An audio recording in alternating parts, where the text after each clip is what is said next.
Popcorn? Nachos? Oh, sorry. Hold on. Wait. We need to redo it. I think. Oh my gosh. Under construction. My OBS switched, like, some of my stuff. Okay, speak real quick. Butter. Okay. Popcorn? Butter. Nachos? Cheese. Root beer with red liquor straw? Right here. Hello, everyone. Welcome to the construction site we're at right now. Things are getting built behind us. Things are kind of happening. Whoa! Look out for that wrecking ball! Here Oh comes my the God. bulldozer, guys! Oh, I'm jumping on the jackhammer. Whoa! Any other jokes? I did hope. Something's dropped. Things are being dropped off the girders. People in hard hats. Everyone, get your hard hats on. Oh my gosh!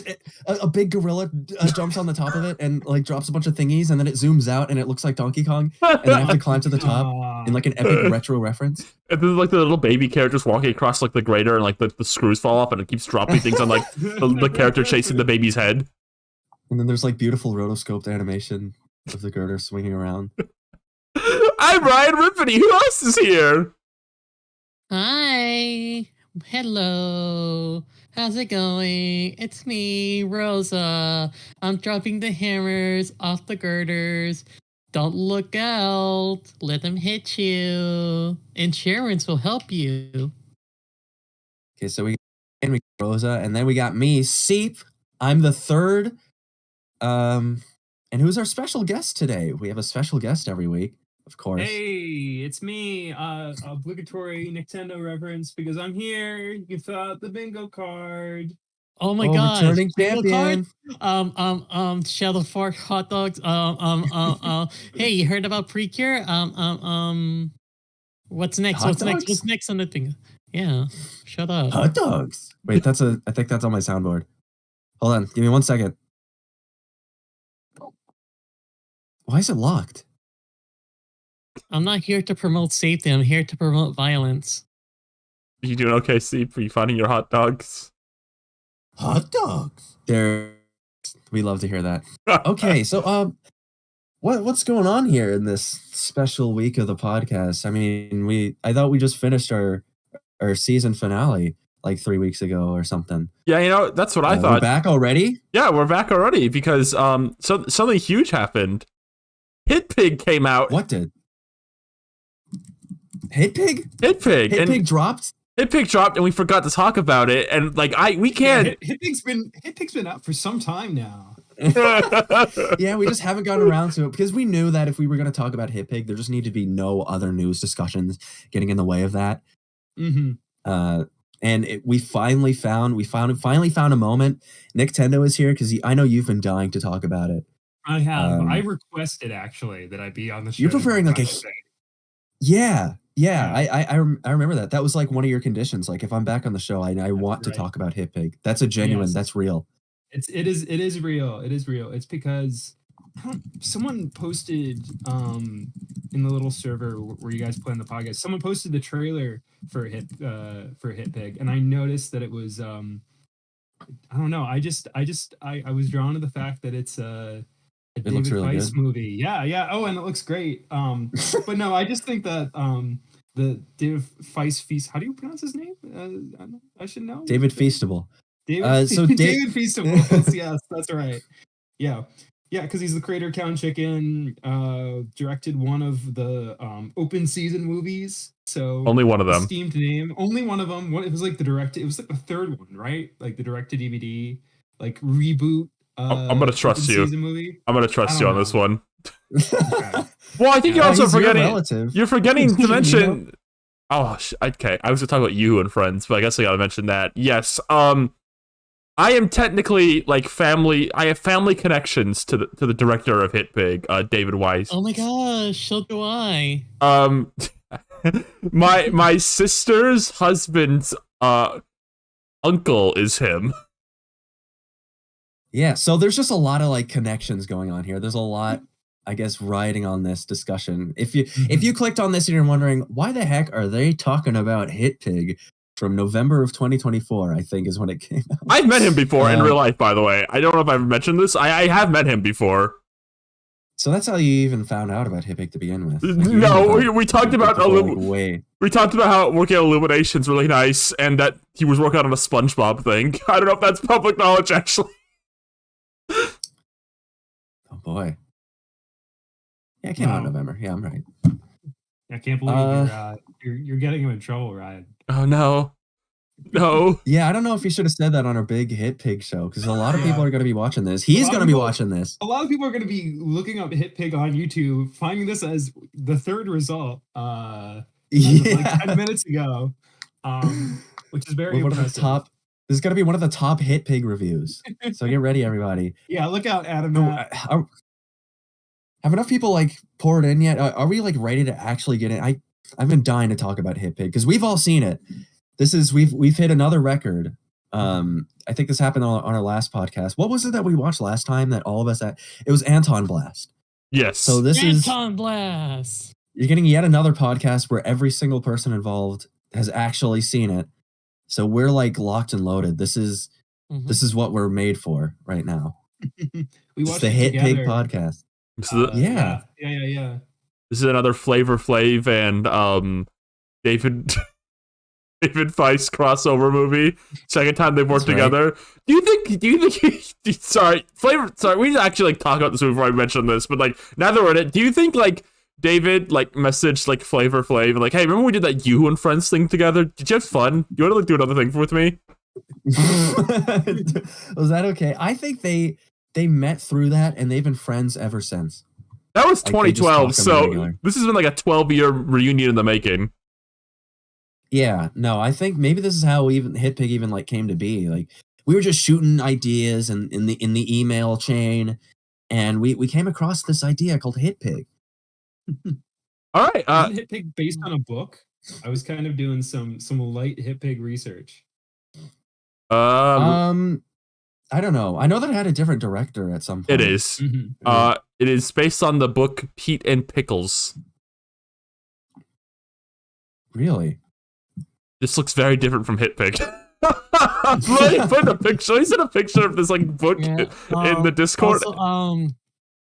Also, oh man, I had to make a correction. Sorry for misinformation, chat, but Chen is not vegetarian. What are you talking about? Never mind. Anyway, are you telling me that based on this cover, the source material of Hitpig is the same author as the writer of Mars Needs Moms? What? Wait, what? Yeah, it says from the best-selling Pulitzer author Prize of Mars Needs winning Moms. creator of Opus and best-selling author of Mars Needs Moms. Are you kidding me? God. I directed the author of this book keeps banging out hundreds in terms of yeah. They're on a hot streak. Do you think there's any like diehard Pete and Pickles fans who deride the characterization of movie Hitpig in comparison to the original? We could be the ones. We can go read the book right now. Like we can go to our local bookstore, our Barnes and Noble. Movie Hitpig is nothing like the original book. Ian Flynn ruined him. Ian Flynn ruined movie Hitpig. How do we want to start talking about Hitpig? We could do like a nostalgia critic thing. We're like, so the movie starts. The movie start. I don't know if we could do that because but I don't know where else to start. Well, Hitpig is a very modern film because it's about trauma. It is. That's right. Yeah. I get so the core of the story is Hitpig. He is what would you call him? He's not a hitman because he doesn't kill people, but he's someone who he's like a mercenary for hire who captures animals across the world. Well, the name's in the tagline. It's the goat at finding lost animals is a pig. So he finds lost animals. Right. He's the goat at finding lost animals. Yeah. He's basically like a one-man animal control specialist, I guess. And he has all these gadgets that he uses to capture animals. And we actually start with his pain. We see his pain because there's actually like a deep sorrow and loss at the core of Hitpig that kind of drives his character throughout this, which we'll probably get into with the discussion more and more. Clearly, the one of the spoiler first things section will be based on, in the spoiler section. We will give a big spoiler warning when we get to the real important stuff. But so Hitpig's caretaker, Big Bertha, who kind of taught him everything he knows about being a Hitpig. On one of their missions, one of their special missions, they were tasked with capturing a lizard who turned out to be a giant crocodile who swallows Big Bertha whole. Might I add, right in front of Hitpig's face. So all of that horror, all of that trauma, we're seeing it right on his expression. He's seeing this directly. Hitpig has been through a lot, and that's one of the first things we learn about him. So already we're getting a story with a lot of depth. I mean, this is something. It's a story about loss. It's about pain, how our choices matter, and how our pain can inform the people we are, and how we can choose who we want to be based on that pain, I guess. I think it's a really powerful message to teach kids, I think. And the skunk character farts a bunch in the next scene. Yes. Yeah. Voiced by RuPaul. Yeah. So yeah. Then we got like a polecat. A polecat. They call him like. They call him something like fart skunk or something. I don't know. Can we just real quick? I think maybe a good way can we talk about how this movie looks? The way I don't know how to describe how this movie looks. How do I word this? It's definitely it's a cut under, most big major animation studios, right? It's not like a DreamWorks. Yes, this isn't like a DreamWorks or a Pixar, but it's definitely above a directed DVD movie. So it's kind of in between, but there's also this I don't know how to word it. There's this very interesting thing. I'm trying to find the words I want to describe it. It feels like the movie wants to be a bit more bold and stylized with its characters. You can kind of see it with the character designs. There's a decent sense. You could see David Weiss's kind of character art within the characters a bit, but they're not all the way there. I think the elephant character is a good example. You can kind of tell, you see good shape on her, but it's not kind of his usual all the way. And then the skunk guy is another good one. You can kind of see those crazy shapes, but it's not quite all the way there. And then there's this weird stuff though, because the crocodile character is very cartoony looking and has this really wild design. I don't know. I'm trying to find a way the words I want to use where you could kind of see the basis of the style I think they kind of wanted to go with, and maybe they were told to reel it back a bit or something, if that makes sense. There is a part where you can see one of the characters in a 2D art style. Yeah. Where you kind of, and it kind of flips a switch oh, okay, I see what this is kind of supposed to be. It's in the credits, right? Yeah. Mm-hmm. Yeah. Did you find others too, Mr. Tendo? Find other Easter eggs 2D art. No. I did, and I didn't post it. No, on their Instagram page, the Hitpig Instagram page. If you're a Hitpig fan, like I am, I think I found it. I highly recommend Hitpig on Instagram. Let me pull it up. There's a sketch of all the characters, the 2014 Oscar selfie. It kind of looks like that. It's a great way to put it. Yeah, I'm just finding art of this one, the RuPaul character. I wonder why. Yeah, it's just a really popular character. For some reason. I mean, you have to admit that Polecat is the funniest character in the movie. That's so. Right, what do you all think of this movie visually? Why Nintendo? You get what I mean? Where it feels like it's it's in a shell trying to crack out a bit, and it's not able to fully crack out. Yeah, I mean, I that's the most appealing part of the movie to me.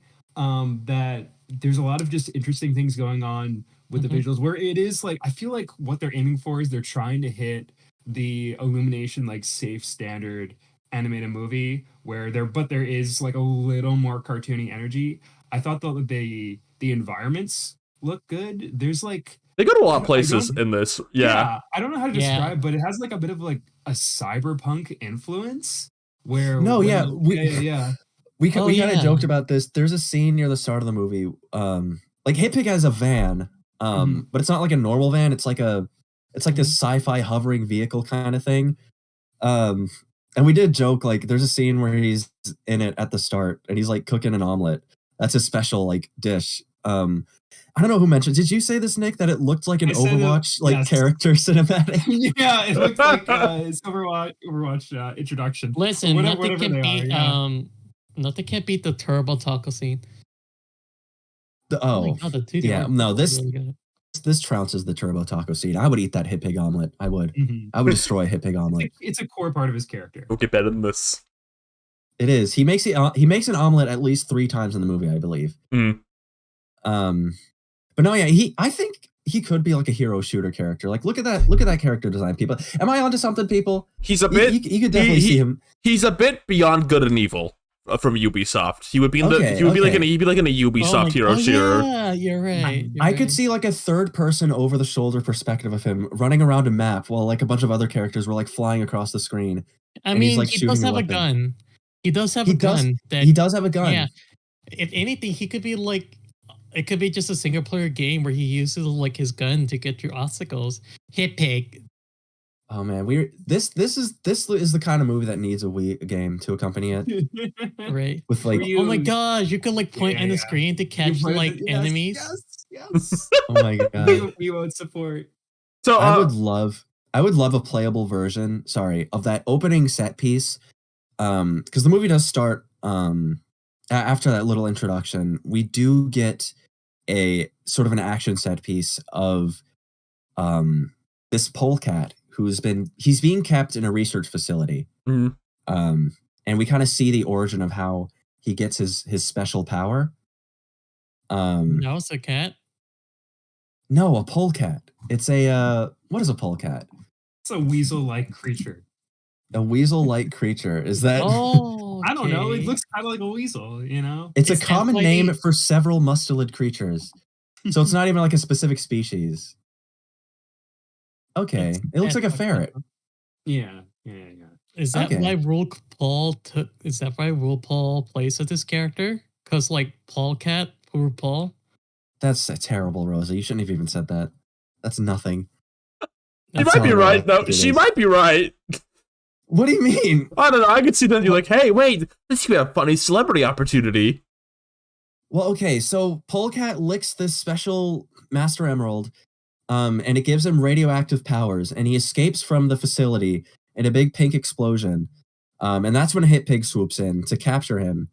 And we sort of find out that Polecat's powers are channeled through flatulence. So he's got like this Yep. big fat pink belly, Uh-huh. and he unleashes huge pink farts, pink nuclear radioactive farts, and it creates like big explosions, and like the camera zooms out, and yeah. Yep. Yabba dabba doo. Yeah, that Do you is have a one gif of of that on screen? I don't have a GIF, but I'll put a picture of the guy we're talking about right now. Okay, fire. I just want that fire in the hole, you know. No, we'll say that for later. Um, That's later in the movie. Okay, Oh yeah. all right, yeah, okay, yeah. okay, yeah. Mhm. We're gonna work our way up. So I just want to say real quick, because we was talking about this movie's visuals. For a low budget movie, I'm ignoring the cactus character farts. I'm ignoring this for now. Just know that he does. Okay. Just remember that for later.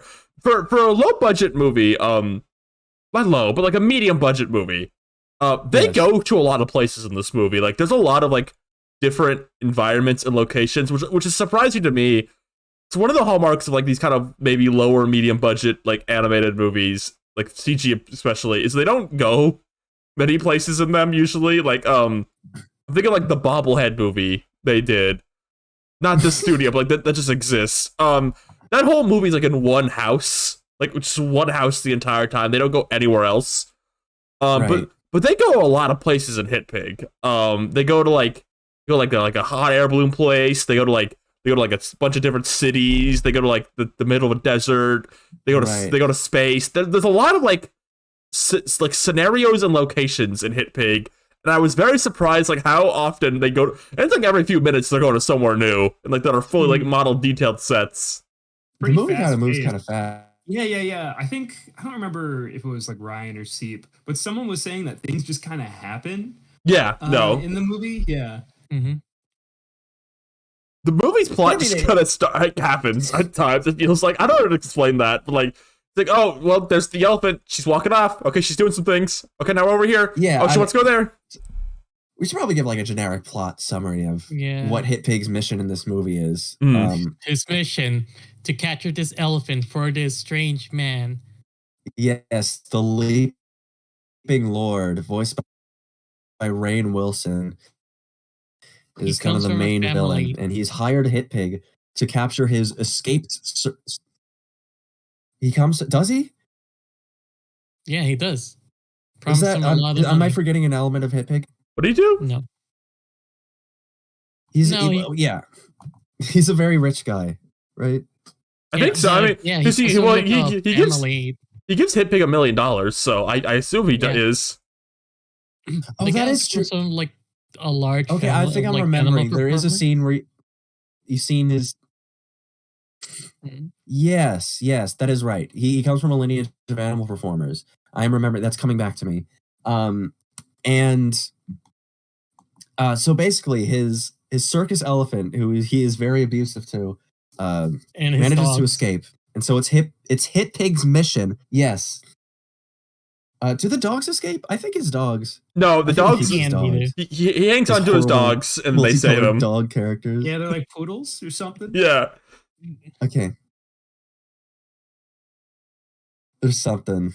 But yeah, Hitpig has to kind of retrieve this elephant and for $1 million reward and bring him back. Bring Pickles the elephant back. Bring her back to the Leaping Lord.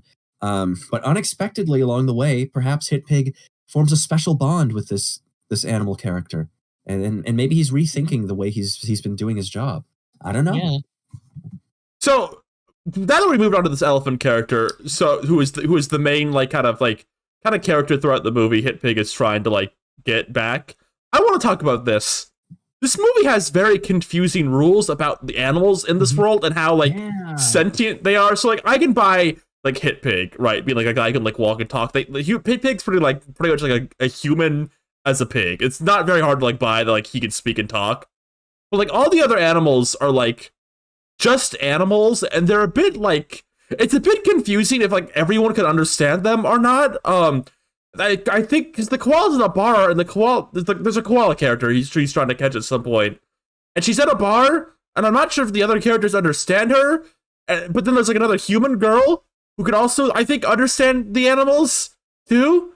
It's a bit weird. The human rival to Hitpig is an animal activist who kind of like works against him because she wants to free the animals, while Hitpig is he's finding the lost animals and he's putting them back in captivity. And maybe she can understand the animals because she has a special connection with nature as an animal activist. Yeah. I mean, it's not really explained, but that's Hitpig's rival character. In that'll be the mini boss character. Leaping Lord is obviously the final. We're carving out the structure of Hitpig the game for the Nintendo Wii.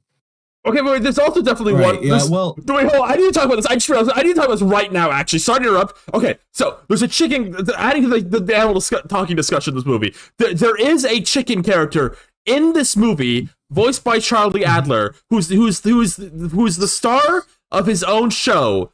And in the movie, when they're watching the TV, it says in the show, voiced by Charlie Adler, as if in universe, Charlie Adler, voice of Cow and Chicken, is voicing this chicken in the show. But then the chicken also speaks to the Hitpig.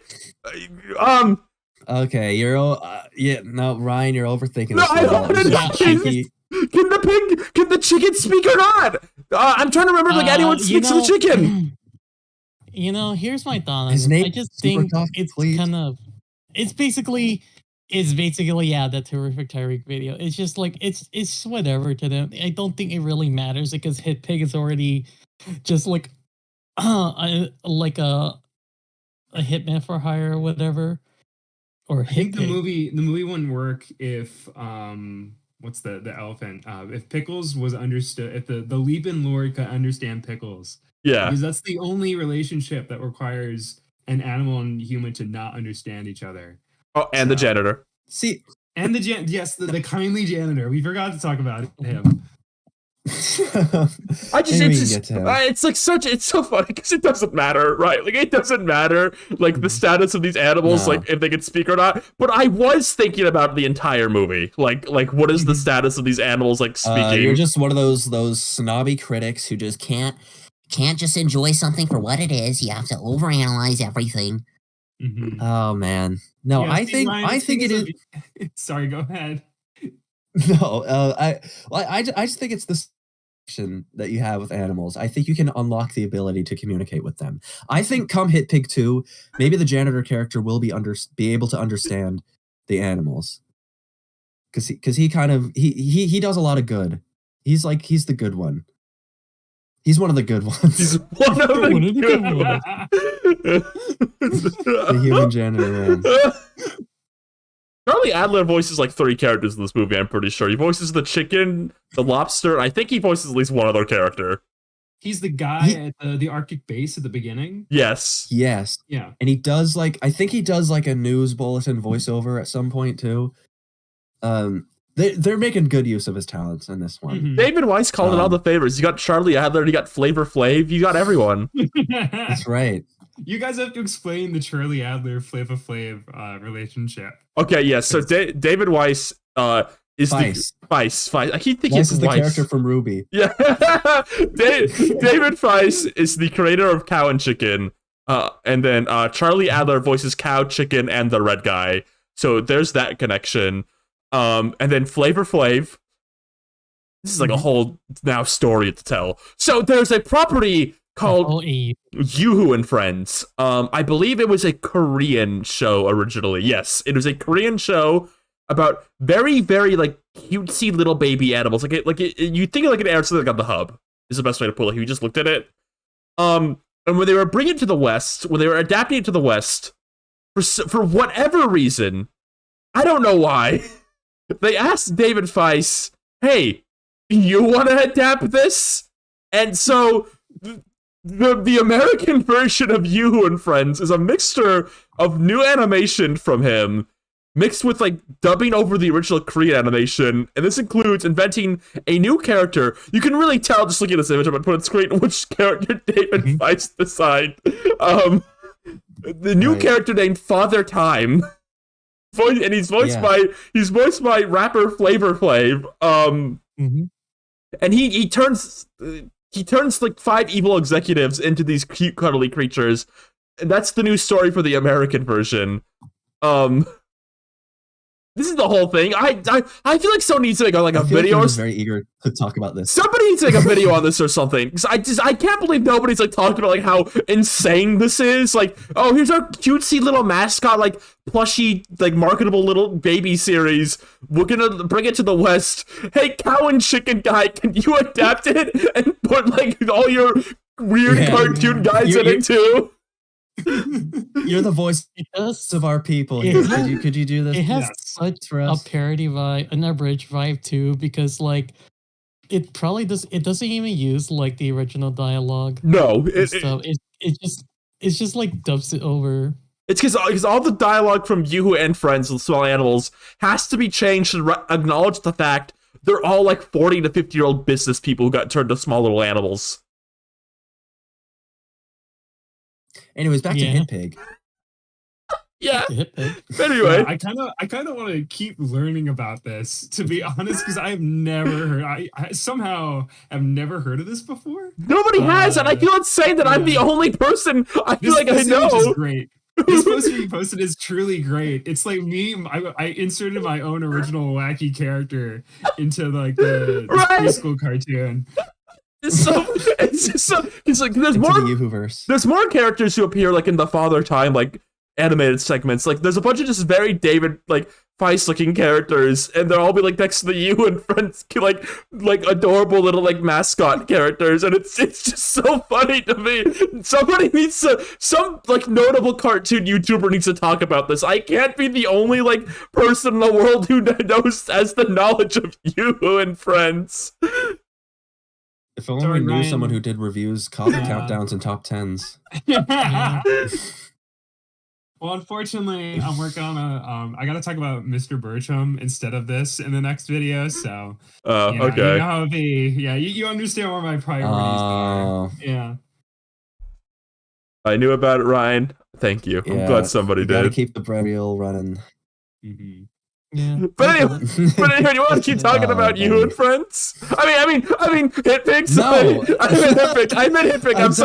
I'm sorry. I meant Hitpig. What other topics are there to discuss? It has a strange parallel with another movie that came out recently. Yeah. That's right. It's on the tip of my tongue. Does it? Yeah, the TF2 comics. Well, anyway, the TF2 comics. Ryan, you pointed this out while we were watching this. There is a scene where Hitpig is duking it out with his rival character, the animal activist, human woman, female, and they're fighting each other with tranquilizer darts. And they do a thing where they keep shooting each other with the darts, and each time they do, their character models get a little droopier.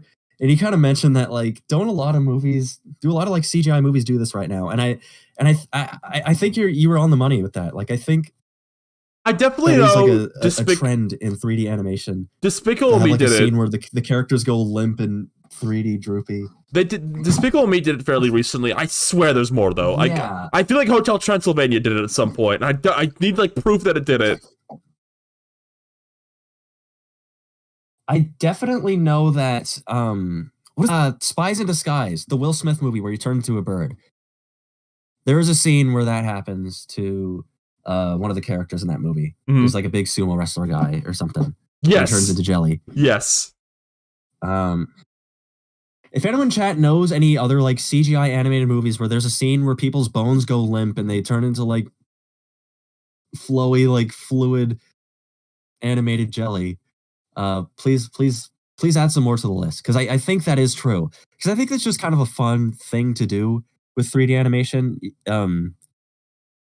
Like fluid animation like that can be a little more procedural and less. I guess like if you're doing it frame by frame, it's a lot more intensive.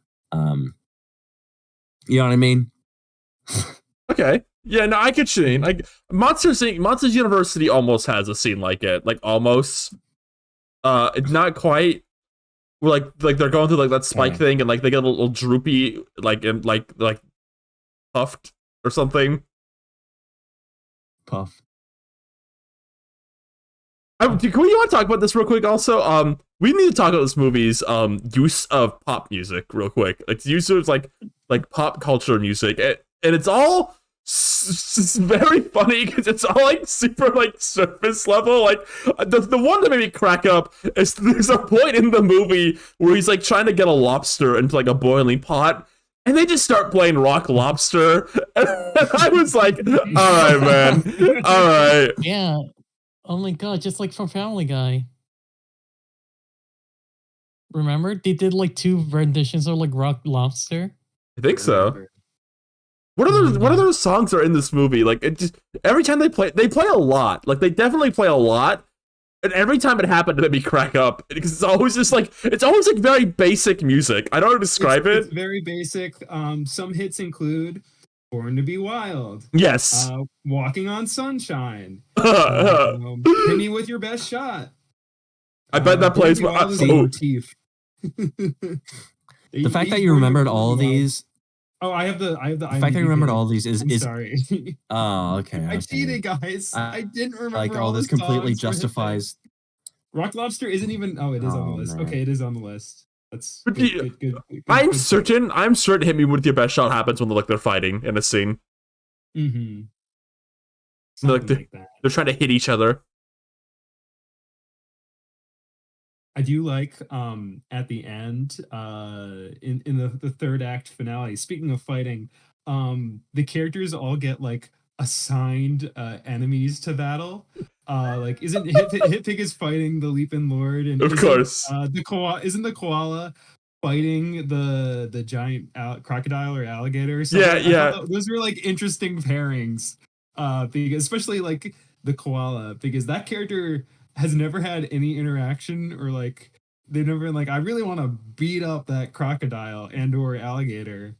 It's just an It's innate Australian desire. Yeah. Didn't who looked up the voice actor for the koala? It was Seep, I'm pretty sure. Yeah. Mm-hmm. Wasn't it that they're it's like Hannah Gadsby? I had to check who the koala even is. I clicked on the wrong person. I clicked on Charlie Adler. What? It's the koala. I know. I know.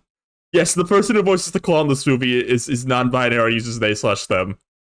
So this is a very like LGBT movie. I mean, we got RuPaul, queer icon RuPaul voicing a farting weasel. Queer. Wait, cool whip. Star-studded cast. Mm-hmm. I love the Charlie Adler lobster character.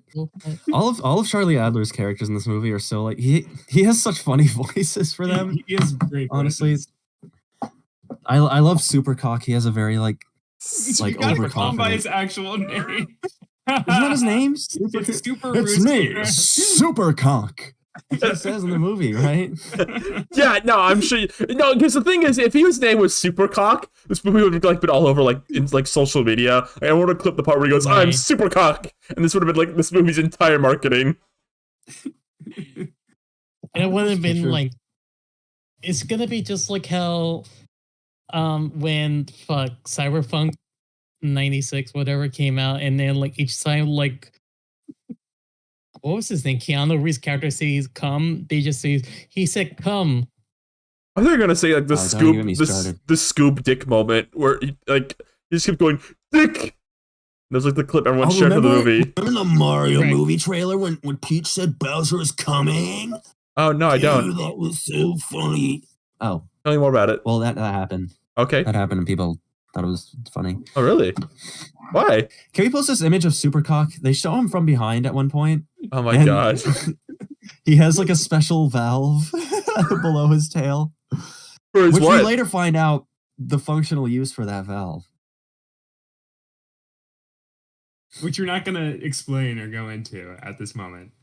Not at this moment, because there's a huge WTF, oh my god, this was not even revealed in any of the trailers moment that I think we need to have a quick like spoiler warning for.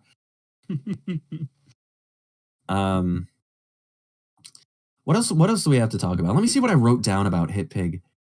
We can move on to the climax, even nothing else to say. Because I feel like the climax is where so much just happens. Yeah. True. I mean, don't we want to talk about... Did you like his computer? Does anyone have anything to say about his computer? His computer? His computer gets written out pretty early on. Right? She does, doesn't she? What is it's towed, right? Like he leaves his van illegally parked, and then like he's like, no, it's getting towed, and then it's out of the movie for like an hour. Oh wow. She's the Luigi of this movie. Her absence was felt. I thought they had a cute little dynamic. He talks to his computer. I don't know. Yeah, I guess we might as well get to the big moment of this movie where like it went from like a 6.5 out of 10 to like an 8 out of 10 for me. Okay, so the Leaping Lord reveals his plan. His plan the whole time. Massive Hitpig spoilers, by the way. Massive. Can we get a Hitpig spoiler warning on screen, please? Okay. Even though we've been flashing Hitpig's death scene on the screen for the past 45 minutes. Let me make sure Hitpig spoilers on screen in a big red text so nobody misses it. Just make sure. Yeah. This is like the movie that people don't want to be spoiled right now. I don't know everyone's gotten the chance to see it, but it's out on digital right now. I think I Basically speak for all of us when we already.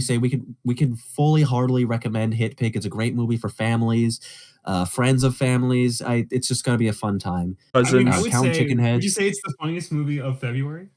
I think I might possibly be prepared to say that Hitpig Is the funniest movie ever made. Hitpig is the #1 movie in America. Hitpig, rated PG.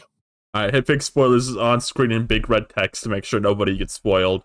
So, Right, thank God. the Leaping Lord, the main villain of the movie, reveals his plan. His plan the whole time was to lure a crowd into his arena, and then to explain also he captures Pickles the elephant. There's right, we yeah. didn't even talk We about didn't talk about- talk about this. the this is important. the you lied to me scene. There's a scene where Pickles the elephant learns that Yeah, Hitpig was trying to capture her the whole time. and this was right after they nearly drowned. Yes. Yes, Yeah. there is Drowning an scene. insane drowning sequence. It's kind of convoluted to have a moment where Hitpig needs to like save the elephant's life. Basically, what happens they after they go on the cooking show, they need to like find a place to hide out, and they find this like what is it, like a big apartment building made of glass. Mhm. And they go in there. Hitpig falls asleep while Pickles the elephant takes a bath. We don't know whose house this And- is, by the way. I don't think they ever say it. Yeah, it's just a random set piece. Mhm. Pickles It's breaks the also an bathtub. odd-looking house. It's very strange. It's made of glass. It's like 7 stories tall. Pickles breaks the bathtub, and the entire house fills with water. And so over the course, and Hitpig is able to escape through the roof, but Pickles can't because she's too big. So over the course of like an entire night, Hitpig spends a whole night swimming back down to Pickles and breathing air into her trunk to keep her alive. And that's kind of the moment that shows like, oh, Hitpig, he really cares about her. Like he saved her life. Of But course. it's such a weird setup because they're just in this big building that's filled to the top with water. And he's like spending several hours preventing her from drowning. And I don't even remember how they get out. I think it just breaks Yeah. in the morning. Yeah, Mhm. eventually it cracks after the lobster like bangs on the wall enough because he was down there like all night crying for help. Right. Why Banging on the didn't- glass. Why didn't she just break like the window with like her She big was elephant feet? She Yeah, was- she is drowning. Well, because she's yeah. you see because she doesn't. Elephants can swim, but they can't push the force of underwater unless she was like some sort of mantis shrimp.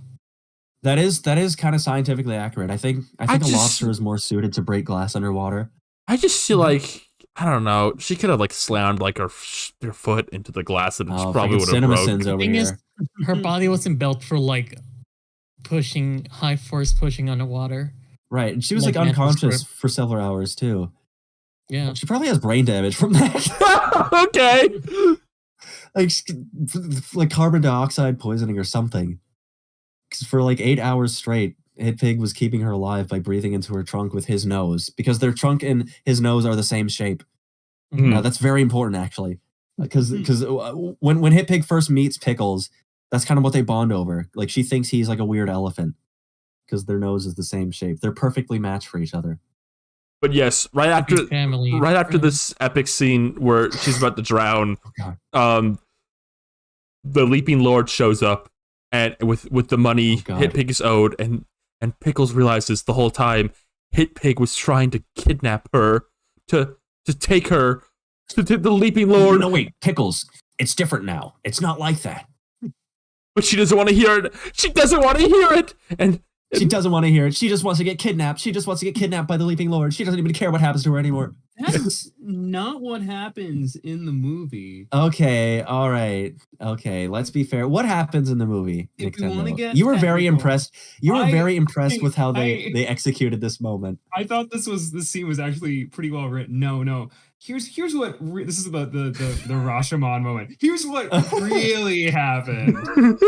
Okay. So the Leaping Lord suddenly shows up and he's like, "Whoa, Hitpig, looks like you've come to deliver pickles to me." And Hitpig stands his ground. He like regrets the decision and he's like, "No, Pickles isn't going anywhere."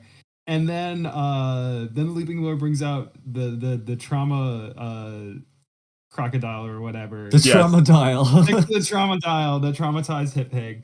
And I thought it was they avoid having the misunderstanding and breakup, but they still separate the characters and give Hitpig a reason to push on in his journey. And That's right. yeah, so when they do reunite, there is a "why did you lie to me" moment. It's because he, recognizes his mistake in the moment. Yes. So, I thought they avoided a really cliche beat just by kind of having that character turn come immediately when the Leaping Lord shows up. So good job, Hitpig. Very impressive stuff. It was very nice of the Leaping Lord to just still give him the $1 million, though. Yeah, he could just throw away money like that because it's not about the money for him. It's about achieving the accolades his family has achieved. It's about sending a message.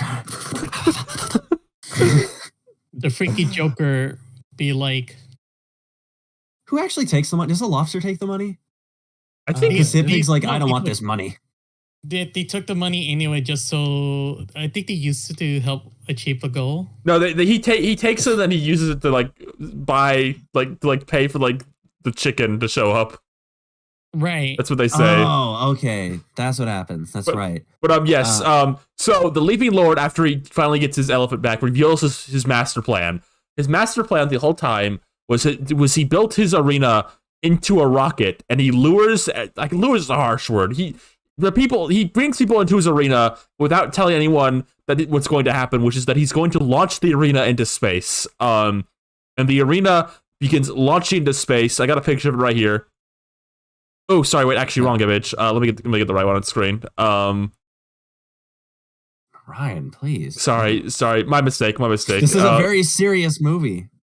So yeah, he gets massive Hitpig spoilers. By the way. He gets his thing and launches into space. So Hitpig has to gather a crew of all sorts of characters.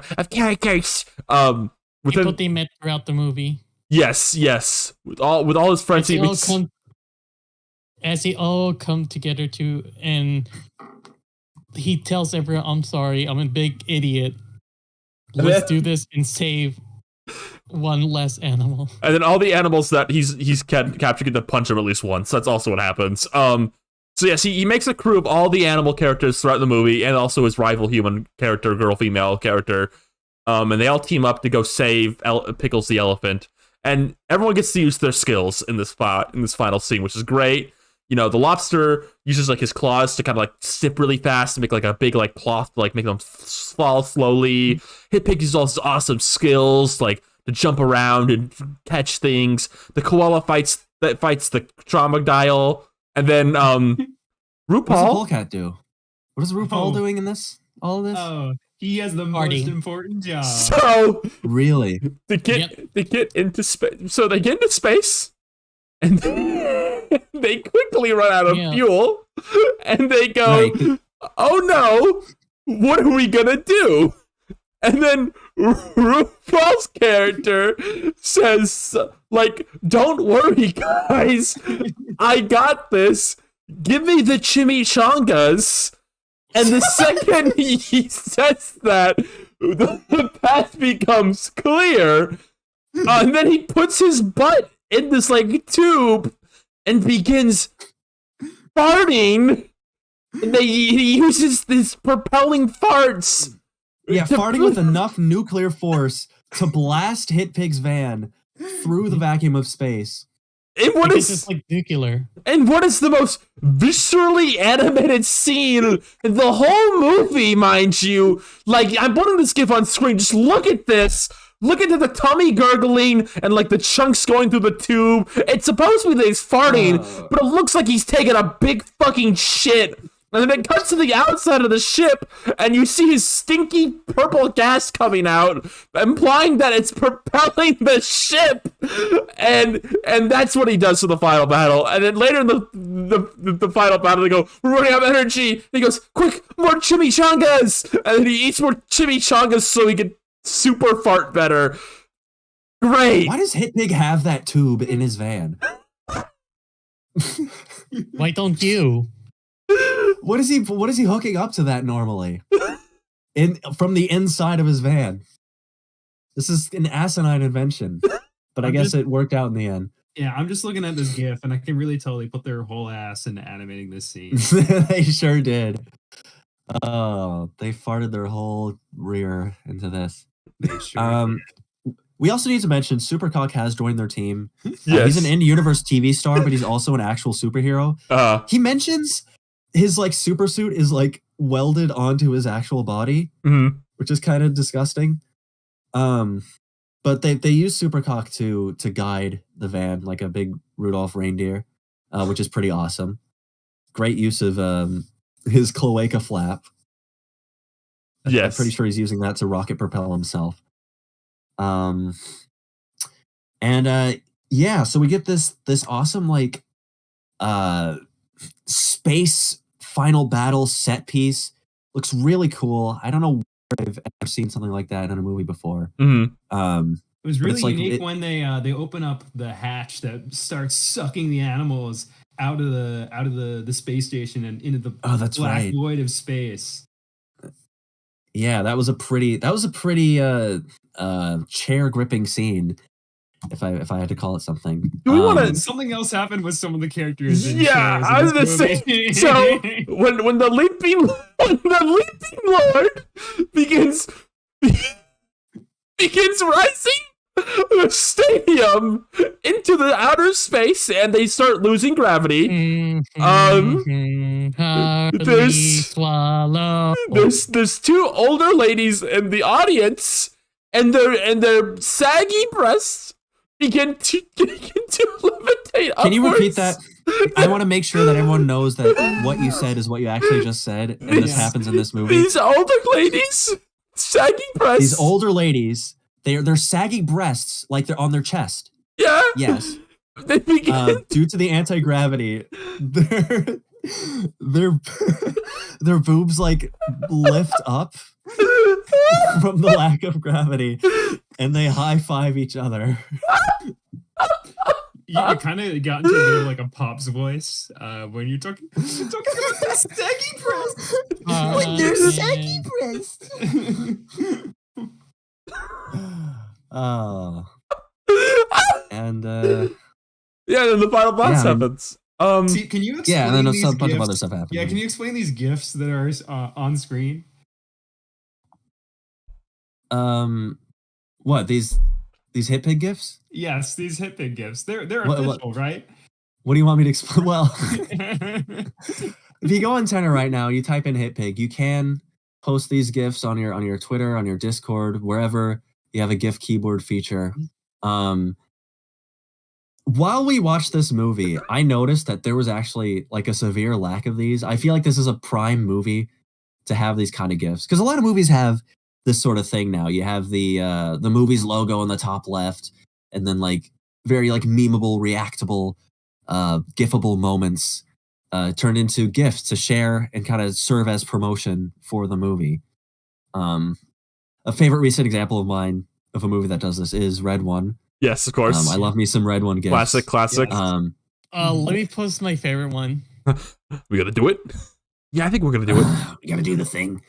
I noticed though that Hitpig didn't have a lot of those. So last night I made like 6 of them.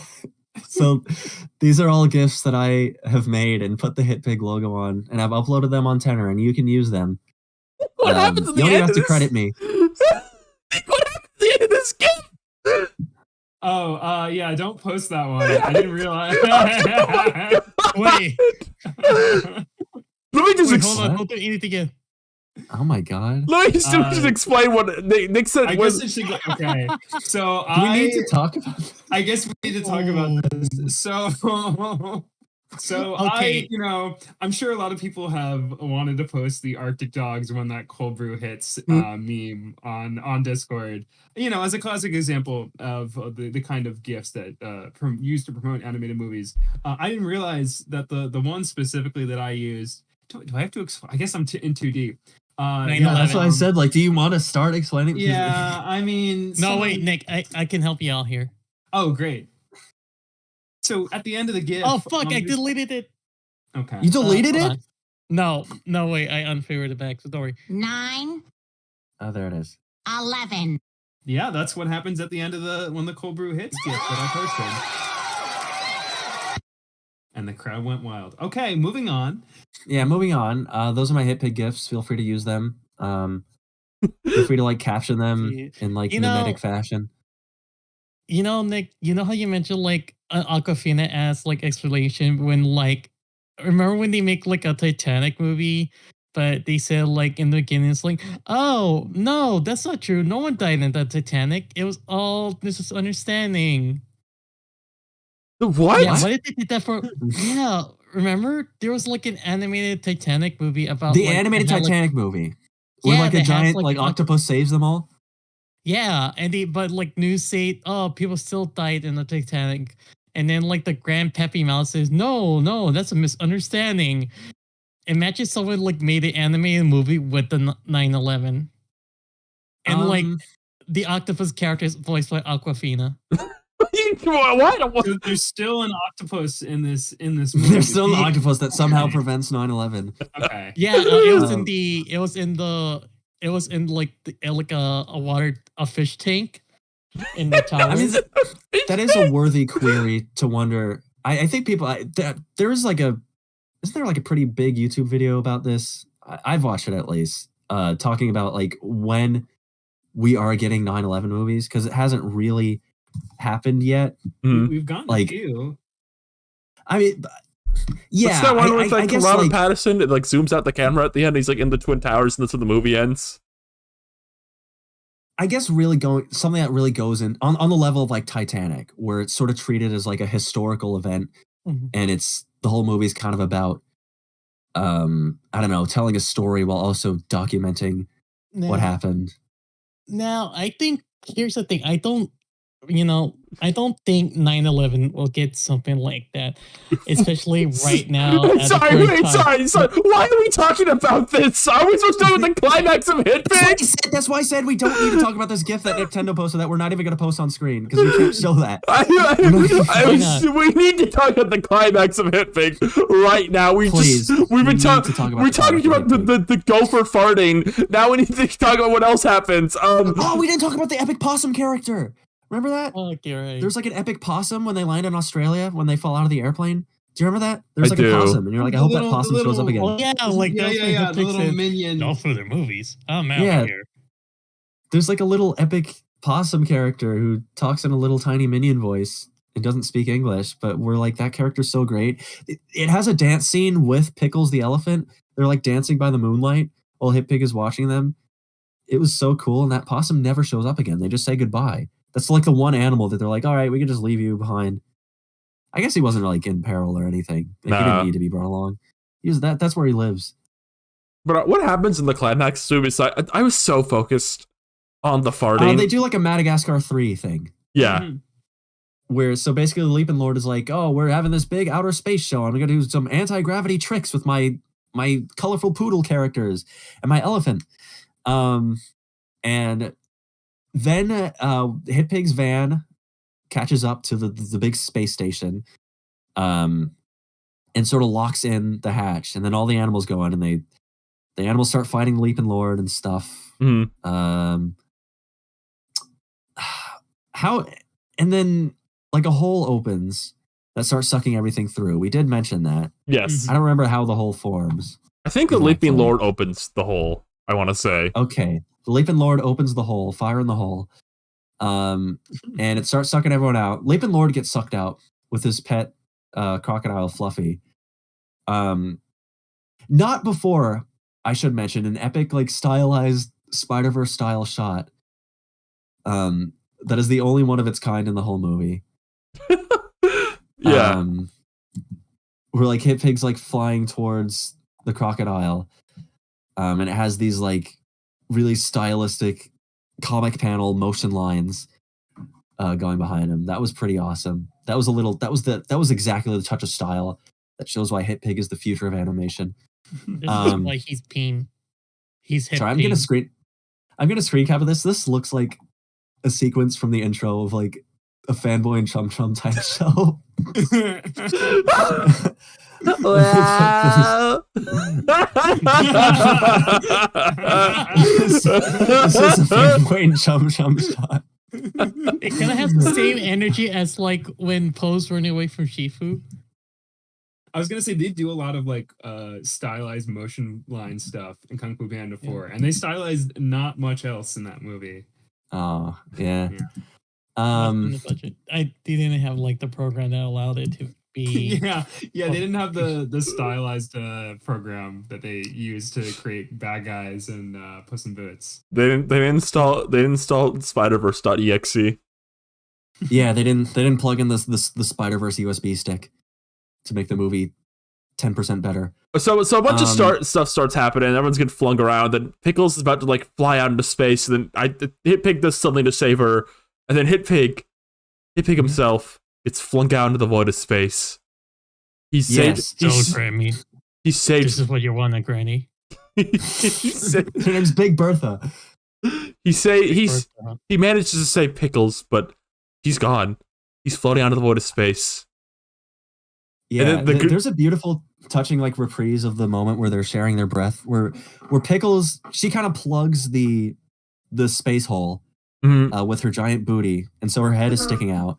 Yes. Which I probably should have like sucked all the organs from her nose, but who cares? Oh, I think everyone in the movie should be dead by this point. Like every single character. They're like epic, awesome, like animal characters. Maybe they have like special Jimmy Neutron logic. Right. I think that happens sometimes. There's like movies where like animal characters. Wait, this is just like Sonic, where like, you're not supposed to mention Sonic. Are you mad at me? I'm not mad at you.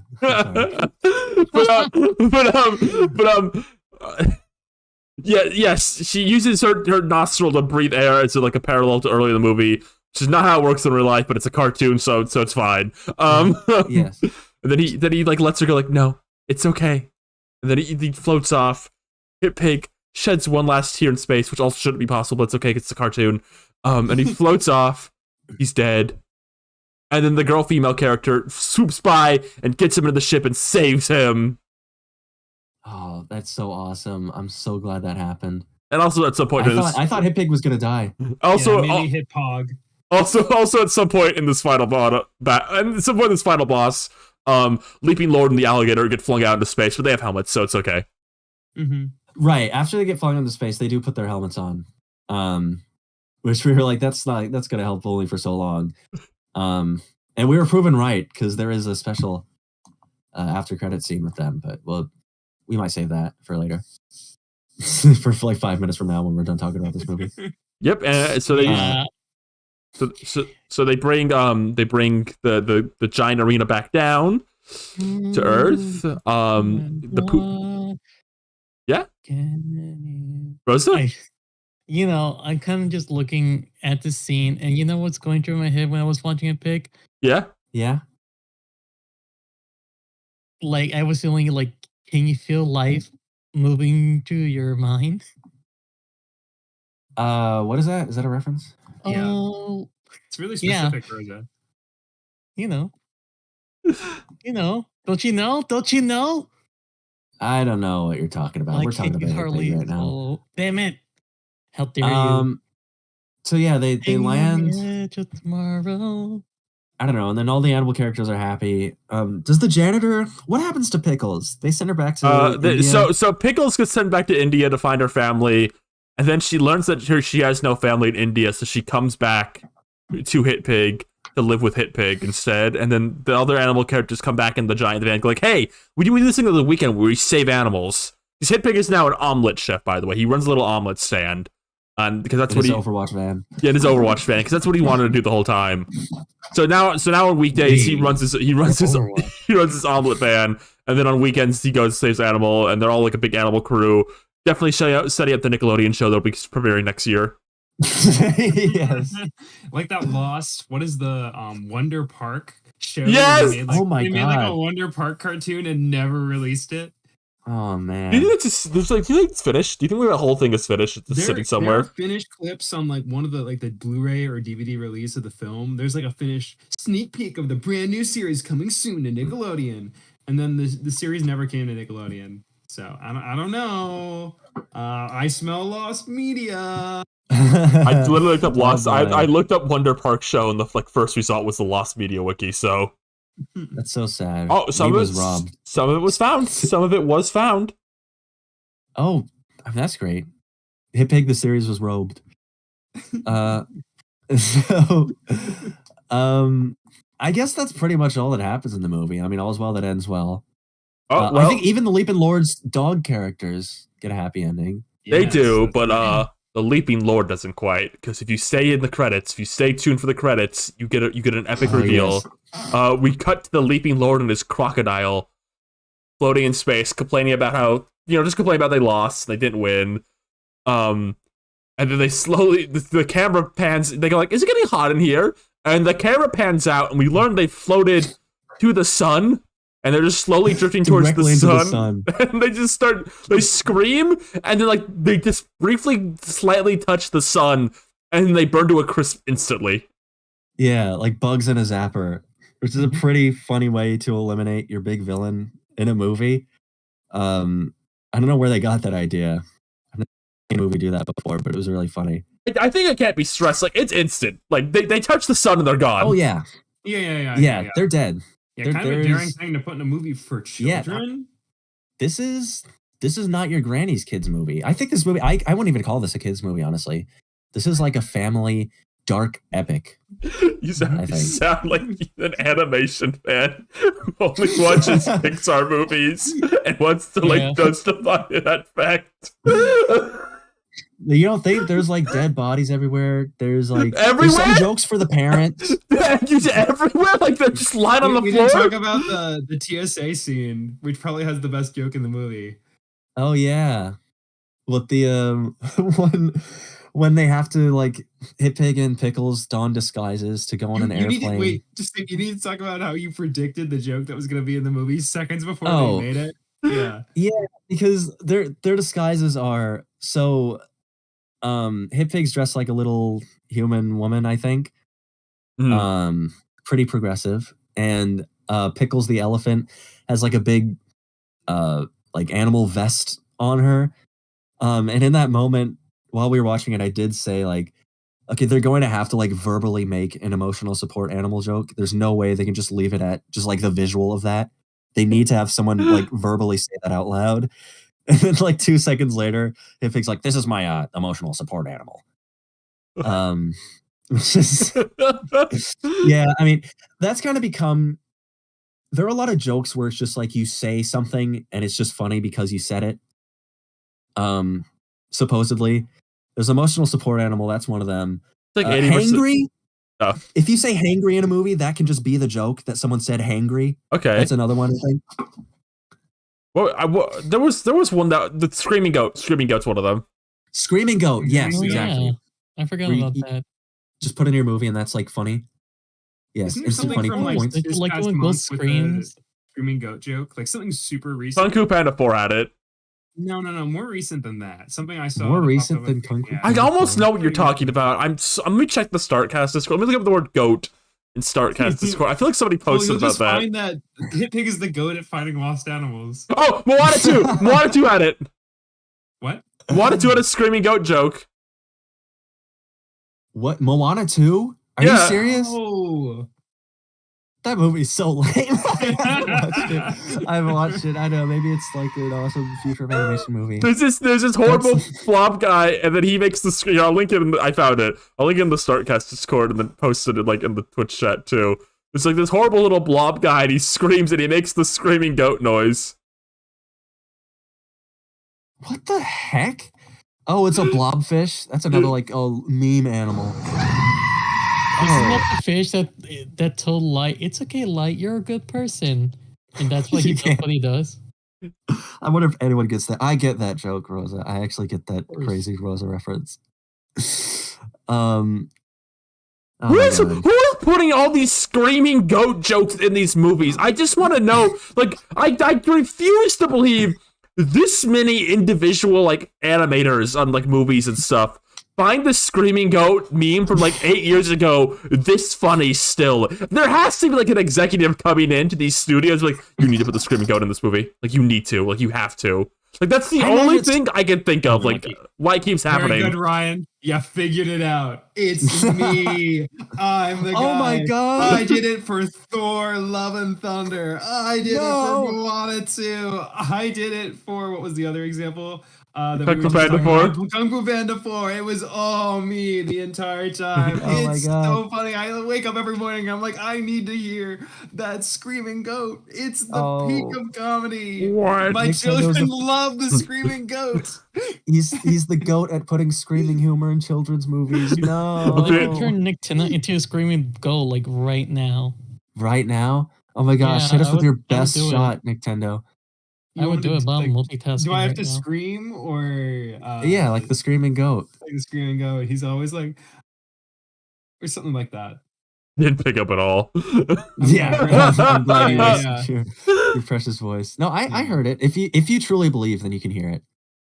I can be like, yeah. All right. I think Discord doesn't want to pick up a scream. Censorship. Oh my God. Discord is censoring me. I can't be the goat at Oh my screaming. God, Gene. Oh my God. Discord is seeing me, Nintendo. Oh my God. Oh my God. And yeah, that's Hitpig. In the end, Hitpig, he went through a lot of tribulations, but he made the right choice in the end, and he didn't let what happened to him change who he was on the inside, which I think is beautiful. Yeah. Well, bye guys. That's the only Yeah. movie that I came here to Yeah. discuss. So, Thanks for watching. Ready to start the podcast? Under construction. Yeah. We'll see you back here in a month when the Switch 2 is revealed, I guess. That's probably when we're gonna be back. I don't know. Wait, hold on. This one. Hello? Yeah. Hello? Who is it? No. Is Ryan getting like an Uber Eats right now? It can't be. What? Welcome is it? home, my Startcasters. Oh my God! It's Gerald Robotonic. Did you forget Oh my God. my movie? Oh no, that's right. We got to talk about the Sonic movie. Though I think it should really be called the Gerald movie. Yeah. Yeah. So I yeah. should like interview Gerald to promote this movie. Sit down interview with Gerald Robotnik. I think it should be called the Gerald movie. This is a great Shrek 2 DVD menu like joke you're doing here. The most expensive one. It spent 8 hours to get him in all those prosthetics to do this interview. Sonic 3? Why is it called Gerald 3? What kind of title is that? So yes, that's right. This isn't just a Hitpig discussion. You're in for a real treat because we also, I think we need to get into. We're here to talk about the Sonic the Hedgehog 3 movie. In 2D. In glorious 2D. Which I've heard, by the way, that Sonic the Hedgehog is The funniest movie in December. I almost said February. Sonic, Sonic is the #1 movie in America. It's the funniest movie of the year. which a real critic said that, so it stands in the court of law that it actually is the funniest movie of the year. So I feel like we're coming at this from a lot of different perspectives here, right? Like I feel like I'm gonna say I'm the casual audience seeing this movie, right? Like I know Sonic, but like if they don't get everything right, I'm not gonna be upset about it. I feel like they only include 5 of the Deadly Six. You'll be like, I don't need Zick. You know? I can wait for the next movie. But you three are a Yeah. bit more like into Sonic. You'll probably like have more comparisons to make about what they changed, what they said. So here's the thing you need to know about me, just to set up like everything about this conversation we're about to have about this movie. thought all the stuff with Gerald and Eggman was funny. I thought like all of it was really funny to me. It's really funny. It's really good. It's funny. All of it. all of it was funny to me. So I guess before we get into like super spoilery stuff, I think we should all just kind of lay out just some general, I guess, reactions, general reviews without giving too much away of what we all thought of this epic family film. Yeah, it was kind of weird that Tails flew the tornado too close to those towers. Don't say that. You can't. That's like not tasteful at all. It's awful. I thought it was pretty good. I had a lot of fun in the theater seeing this. I had a good time. The audience I was with was really having fun with it too, which was great. They were all laughing, they were cheering. I saw this in a theater almost exclusively with like adults, by the way. Like there was almost no children in the theater when we saw this, and it was a packed theater. You'd be surprised. Yeah, it was a packed theater too. Like it was like pretty full. And I'm filled with childless adults. I had fun. Like obviously, ultimately, like obviously, it's like, you know, it's a silly kids movie. It's like you're not gonna see this and have your world changed, perhaps. But you know, I went into this knowing what it was gonna be, like a silly little kids movie with Sonic and friends, and I came out having a fun time with it. Personally, I enjoyed it. There's even a few things I enjoyed more than the games versions of it, and we'll get into that later. Wow! But I had a good time. That'd be interesting to get into. What are you doing? Yeah, happy that there was no crazy gadget. There was no epic scene where Rouge the Bat had 5 minutes to find 3 keys. There was no epic scene where like Rouge in like the overworld had a different model than her cutscene model. There's no epic scene where Knuckles is walking around in space and kept getting hit with meteors. There's no awesome scene where I walk Rouge the Bat straight to the camera for no apparent reason, not looking at any specific features. Nintendo. They released an interview with the directors of these movies recently, and they said like they keep trying to get Rouge the Bat into these movies, and they just never can. Ryan, yeah. I regret to inform you that was a joke added by the IGN writer. What? We keep trying to add Big the Cat, and they're like, in other news, they say they also want to try. They keep trying to add Rouge the Bat. What? No. They released the Big the Cat news, and then the actual full interview came out, and there was no mention of Rouge. Oh, no. I think you've been duped. The big thing's real though. Gaming network. The big thing's real though, right? Like that one's real. Yes. The big thing is real. Yeah. I have no trouble believing that, because that's basically what Big the Cat does in the games at this point. Just show up. Right. Yeah. Just shows up. Yeah. Yeah. I probably have things I want to say about. Yeah, you could just have him show up, and it wouldn't be weird. But right. Yeah. How do you? I probably have some input on like how I think that could be handled when we talk about kind of the reveals for the future. Listen, see, if it's anything other than pressing A, I don't want to hear it. Okay. But a general sense, what did you three think of the movie? It was fun. I'm glad I watched it. It's a nice time. Shadow the Hedgehog, hell yeah, baby! Yes. The conditions under which I watched this are probably similar to yours, Ryan's. Mm-hmm. I watched this not like the first premiere night, like the day before, but just like December 20th, like the full release. Yes. Nationwide at least, because there's still some places around the world where it hasn't released yet, which I feel really bad for all the Indian Sonic fans who just have to like dodge all the information about this. But so it was mostly a lot of like large adult Sonic fan, large as in like fully grown. I don't know. I said large.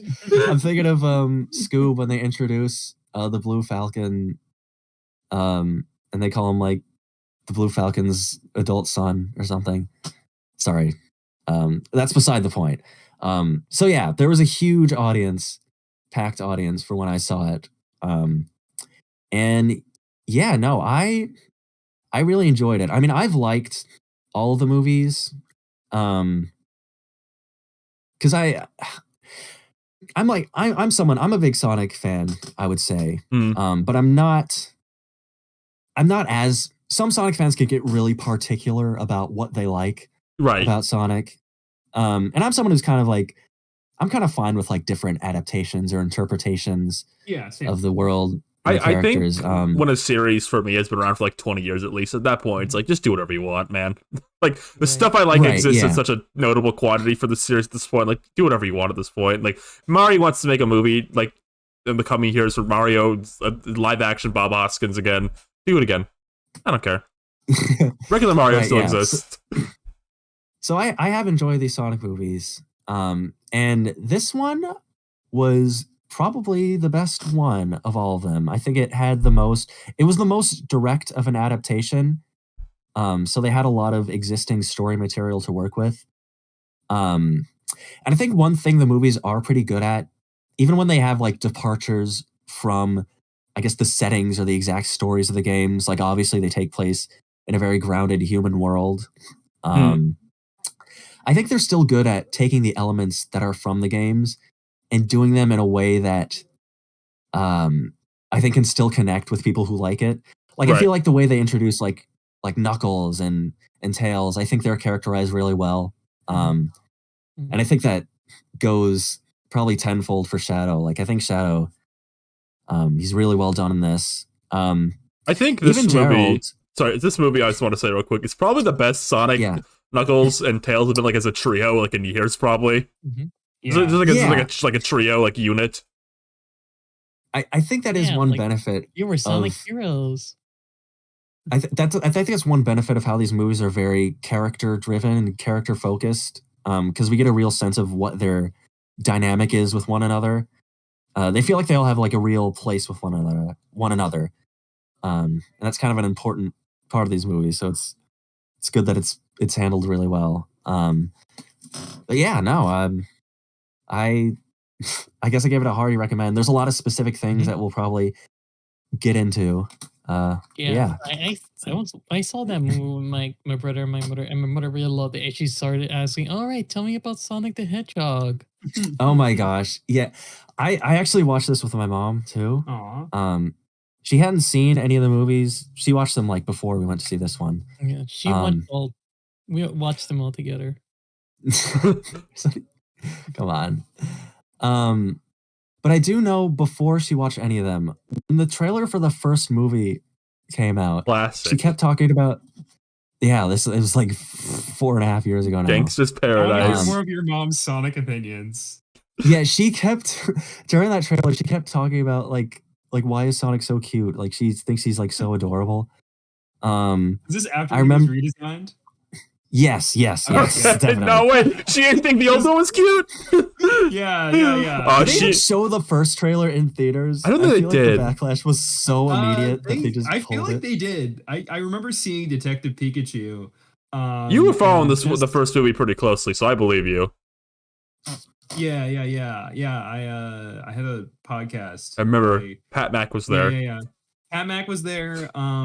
I guess I can reveal this because I was posting about it. I saw this movie with Pat Mac in person. What? Whoa. Yeah. Dude, did he bring had the privilege. Did he bring the soap shoe Sonic plush?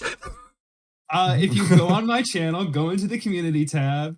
Yes, you can see photos of the soap shoe Sonic plush. Yes! Nintendo setup. Yes.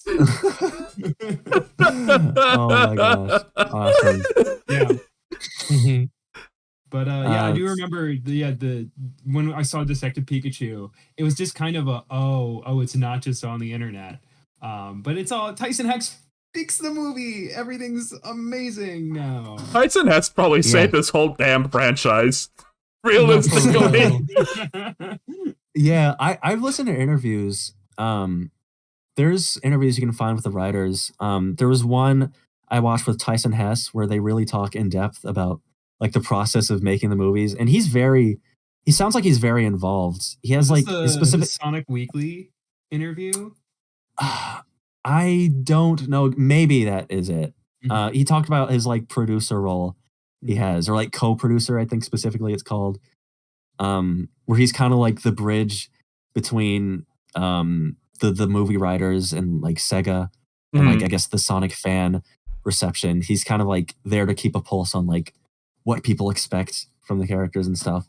If you which look I at thought like, was really interesting. I just feel like if you look at like any Sonic thing that's like universally praised, like in the past few years, like Tyson Hess is like on like the scene somewhere. yeah. Yeah. Unlike that dastardly Ian Flynn. Putrid.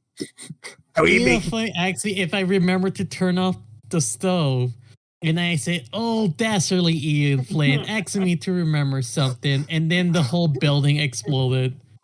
Ryan, Yeah. can you read that comment from Hillary Clinton?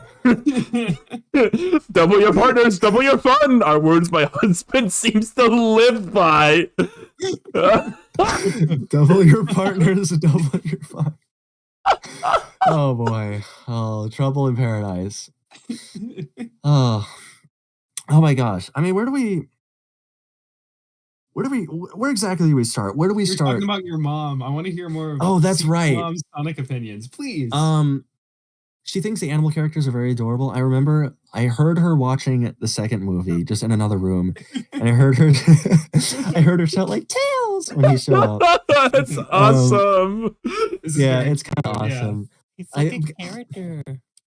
I think most of her exposure to Sonic prior to this, like she's watched all my MASH videos. That's cute. She does that 5 Little Hedgehogs.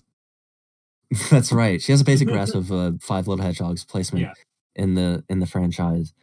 But no, yeah, she enjoyed it. She was surprised at how much like story there is here. Just because video games are often pretty simple, especially like the early Sonic games that she's probably more familiar with. But this is a very backstory heavy film franchise. Every new character has like some kind of backstory thing. But yeah, we had a great time. Yes, Sonic the Hedgehog 3, the movie. I can talk about my opinion, my perspective a little bit. Sure. Oh yes, so I've seen this movie twice in theaters, 2 different friend groups. Cool. And it was awesome. First time it was like the 19th, like the day before opening night. Oh, the fan premiere. I didn't get the awesome poster that you get. We just went like at like 8 p.m. So afterwards. So there wasn't a super crowded theater. It was like my group of like 8 people was like half the theater. But we had a great response. Everyone was cheering. We laughed, we cried, we pointed at the screen. And then I saw it with a mostly like 95% packed theater on the 20th. And it was a really tough crowd. Ooh. Like oh my God. the first time in the movie, any time in the movie where they got a big reaction from the theater was when they're in the gun. This is not like huge spoiler. They're in the gun gravity room and Gerald's false teeth come out of his mouth. Yeah, they got a huge groan from the audience. Otherwise, it was just this one guy doing fake laughs at all of the mediocre jokes really loudly and just kind of trying to be a fake hype man, being like, everyone yell if you like Sonic and stuff like that. No, that sounds awful. Yeah, I've heard of multiple people with terrible theater experiences seeing this movie in particular. I feel like I got lucky that my theater was into it. Yeah, kids are usually more well behaved because they have nothing to be angry about, a lot to gain. Yeah. Despite my brother's grievances from last time. I saw it with Pat. Pat had seen it the night before, and he was telling me there was someone sitting behind him that every single time there was a quote from the trailer, they would repeat it. Oh my God. I think this is what happens when Sonic fans go in public in droves. Every 2 years, they're unleashed. Yes. I remember the first time I went. I went to see it twice too. The first time I went, it was packed. People were excited. There was one particular row. I think it was someone's like birthday party. And I think they were a little wasted. Oh, okay. And When you said someone's birthday party, I got a very different idea of. no, this was an adult. Yeah. This was an adult. Like, let's go out at night and like Okay. watch like a wacky movie together. Mhm. And I did get. There was some talkative Terrys during the movie in a way that was a little like come on, like didn't you listen to the theater etiquette movie at the beginning where Ben Schwartz tells you no talking during the movie? I didn't get that, but I got Ben Schwartz thanking me for coming to the movie. I got both. Yeah. Did you guys see it at a Regal Cinema where Sonic, Tails, and Knuckles are on the popcorn roller coaster? No, I didn't. No, I did not. You're missing Wow. out. You're missing out. No, I got the AMC one where they're like, silence your cell phones, and then Keanu Reeves talks. I wanted to go to the theaters that had like the cooler merch, but I didn't get to. Oh, you didn't get the Yeah. popcorn You buckets? didn't get an epic Sonic popcorn I'm so bucket. sad. Are you? I couldn't put him next to like this ceramic boarhead I have in my house. I'm just disappointed that AMC didn't actually have the giant life-size Shadow motorcycle popcorn bucket where there's a little compartment for popcorn in the headlight. Okay, I'm thinking like how we actually start talking about this. I'm just gonna put spoilers on screen now. Like, I don't want to have to like tiptoe around certain things. So right now, if you're listening, the spoilers are just starting now. So if you haven't seen it, just leave now. I'll Put say it on the screen. I'm putting it on screen too. I don't want to have to like tiptoe around this as we talk about it because it'll be like difficult. All right. Yeah. Let me get it on screen. I'm gonna do a little countdown for everyone listening too. Just like 3, 2, 1. I'm gonna say a spoiler. And five, 5, 4, 3, 2, 1. I'll say a spoiler. You have to be gone. You have to be gone. All right. 5, 4, Honey, 3, 2, 1. Wade Whipple is guarding the Master Emerald. No way! This ties Oh my back gosh. to the Knuckles show. Kind of. I mean, it doesn't actually happen in the Knuckles show. If you're aware of the Knuckles show, that's an epic joke. I clapped. I clapped a little bit when he showed up. It is funny that Wade guards the Master Emerald more than Knuckles does so far as we've seen. I mean, Knuckles put him in charge of that. Knuckles is kind of like his boss in that scenario. Right, because like they've been on an adventure together. He's like, Wade Whipple, I trust you. Let's go. I'm glad we got like that. The panel. I did feel vindicated as a Knuckles show stan myself. There's an appearance of the Flames of Disaster. The Flames of Disaster. They definitely do appear in the movie. You can visibly see them in the movie if you watch the movie. My brother was hoping Silver would have showed up because of that. You're just, in the movie? You just like shut up in the middle of the movie? Yeah, like Ryan, I love how you're like, I'm teeming with anticipation to talk about this thing. Was just that one joke where Wade Whipple has the Master Emerald. No, there's more to talk about. I'm just letting everyone else talk. Okay, so I want to talk. If you want like a spoiler thing, I have an opinion on. I can start with this. I kind of like in this movie a bit more how Maria is as a character a bit more.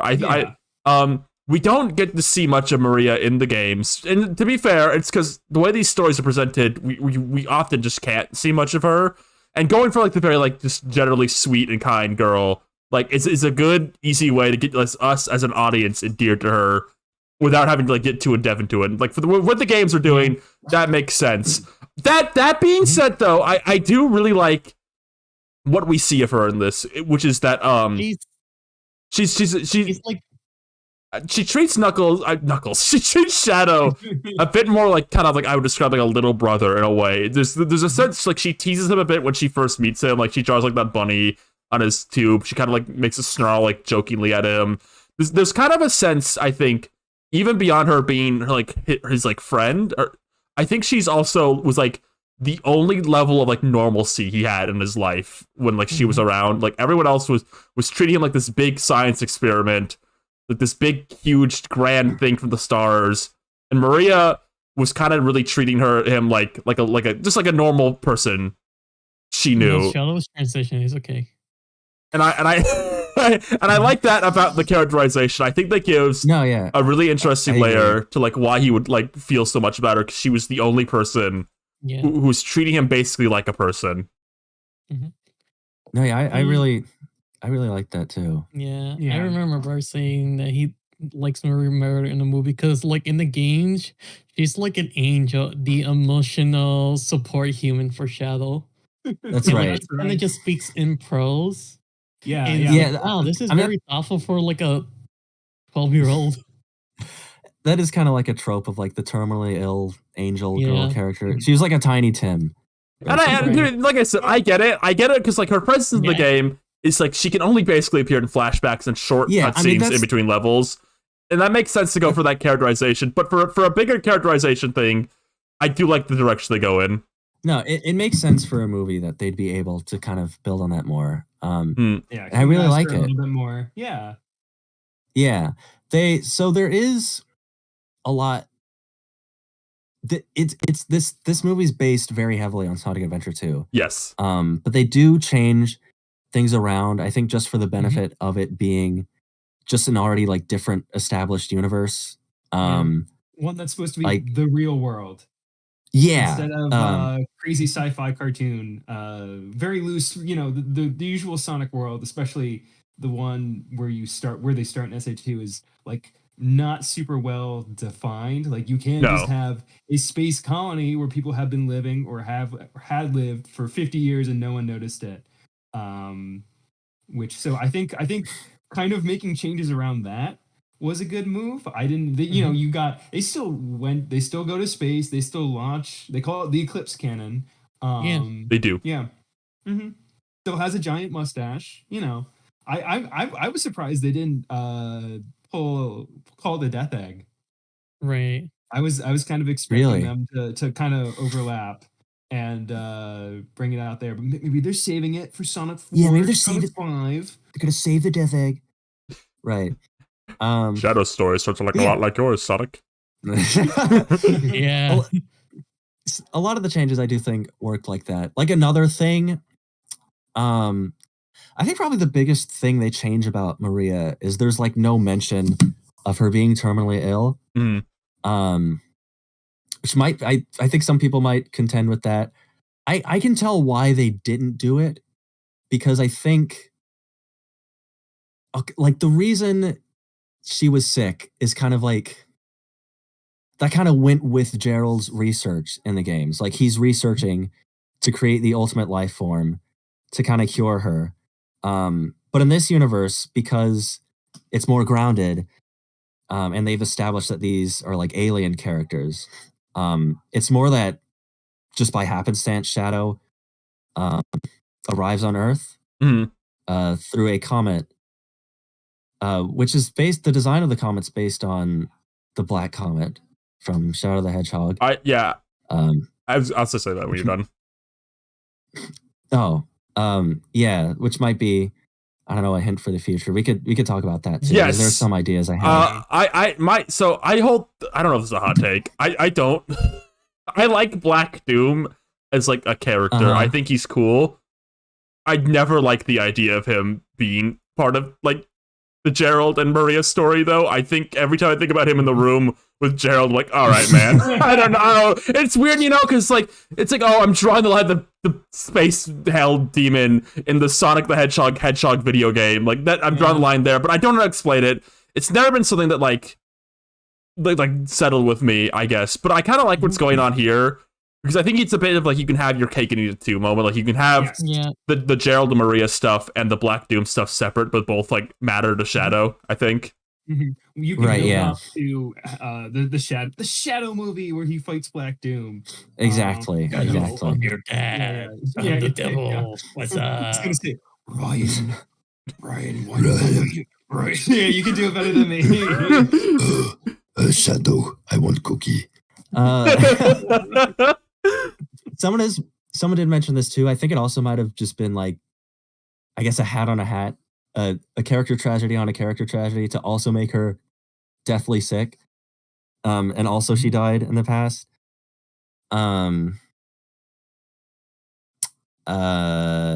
Yeah. So that was one change that like I don't know. I was mostly fine with it. They didn't like go too in depth into the backstory at all. I think they just didn't want Yeah. to distract too much from what was going on in the main story. I think another thing with Maria is that they're not trapped in space. Mhm. They're just like in a gun base on Earth. And on one hand, it's like, well, why doesn't Shadow just go off and see the world? But I do think this is kind of the way what they're kind of playing with, especially with Gerald taking basically the role that Robotnik had in the first movie. That Shadow's story, as we know, Shadow's story started a lot like Sonic's. And that this is kind of like what if Sonic was captured by the military and they experimented on him and monitored him, so he couldn't explore the world, he couldn't have awesome adventures with his cop friend. Right. So I think kind of His cop and they, friend. yes, his yes, exactly. You took the words out of my mouth. And I do think they keep building those parallels between Shadow Maria and Tom and Sonic. And I think it's cool that they kind of start in a subtle place with his origin. Shadow stories a lot Right. like yours. So I don't know why I keep quoting that. You want to talk about that, by the way? That Olive Garden guy dies in this movie, and I don't think I comprehended the fact he died until I left the theater. Like, I just thought, like, oh, he got hurt really bad, and then I left the theater and realized, oh, he died. Like, Olive Garden guy dies in this movie. This is the Colonel Walters movie, if I'm gonna be honest. He is a huge part of the film. Mostly after he dies. Yeah. We see a lot of him in the backstory. Yeah. That is one thing about the movie. So I watched it twice. I actually liked it more the second time I watched it. Because it is a very fast movie. Mm. I think if we compare it to, the Mario movie is kind of the last biggest video game movie that came out. I think I felt a little similarity in, I could imagine there was a lot of editing in this to like kind of make it as condensed as possible. I know they cut a scene about Gerald explaining how he's still alive. It's funny, I didn't actually question that the entire movie. Like, I didn't even consider like the fact, like, how is he still alive? I'm like, oh, he's just like really, really old. Like, that was my thought. Like, he's like 115 or something. That's fine. He says 110. Yeah. It's up there. Yeah. Right. He kind of, he's like a mad scientist, so he probably that's injected something into his veins, like, this heroin will do. I think what Ryan was touching on is that there's an interview with the director where there's a shot that's in the movie where when Gerald goes into prison, he's latching on to one of Shadow's spines, and apparently, making contact with that for years kept him alive. There's going to be a shot of the wrinkles on his face like fading back, like his wrinkles receding or something like that. Right. And I think that could have been shoved into the exposition at some point, but I think there is some like mystique over like, I don't know. I understand why it was cut because they didn't want to have too much exposition. Yeah, there's already a lot in this movie. There are two separate montages of characters learning to love each other next to a 70s a 70s pop hit. The Shadow Maria and the Robotnik and Gerald, and they're like 30 minutes apart. Oh my god, that's right. Speaking of, I love 70s Maria costume design. That was just really good. It was nice. We never really. Her, oh yeah. It was nice to see her like a little bit more lively than like sick and dying. Like, Shadow, I'm sick and dying. Right. Star Wars. It is strange that this movie canonically takes place in 2024 just because of the scene where Shadow is in Chevalier Times Square and he's like, what 2024? I don't like because they're doing like the MC. Did anyone see like Avengers Endgame? And they're like, we're going back to 2008 when the first Iron Man came out. I'm not a big fan of like the movies are happening in real time. Like every 2 years, Sonic goes on an exciting adventure. But we'll see if they keep it up. Yeah. Technically, in the timeline of this, they've been very like, I think the second movie is like 8 months after the first. Okay. And this one, they say it takes place on the anniversary of Sonic meeting everyone. I think. that's right. Well, was it Um, the anniversary of him meeting everyone, or the anniversary of him coming to Earth? Is it how Earthiversary? would I they think know? is the word. I think. But how would they know when he came to Earth? I don't know. He Like to probably, the day. probably told Yeah, them. maybe he had like marks in his wall, like he was keeping like in a jail cell or something. I Yeah, don't know. maybe. Yeah. See, you were making. Yeah. Wasn't there like an energy spike that happened? I don't know. I forget it. It doesn't matter. Forget it. See, matters. you were comparing this movie to the Mario movie earlier, but like pacing. I was curious what you were gonna say. Oh, well, I was just saying, like, that's something that I was kind of reminded of because the Mario movie is also a movie where you could feel them shaving seconds sometimes. I feel like I sense that a little bit here. Yeah, but it's But I weird. think I didn't bother me in this movie like any point Well, really. I Personally, think the difference is that this movie just has a lot more like substance to its characters. Mhm. So you're kind of being taken to different places and like learning things. And I would have liked a little more exposition, maybe, or a little more just sitting in moments. Like I really like the scene where Maria's dead, and you can kind of see them just in that moment, I guess. I like specifically that you see Gerald mourning because that's Yeah. kind of a side of him that you didn't get to really understand up to that point, and you're kind of able to understand just in that little moment, kind of his pain. I would have liked a little, just like a little more. That is like one shade. I there. like 90% of the Gerald stuff in this movie, but I do kind of wish after like I think like once the mask comes off near the end, I kind of wish they kept with that a bit more. They do because he does still pretty much act the same after a bit. I kind of wish they played with the idea of like it all being like a ruse a bit more.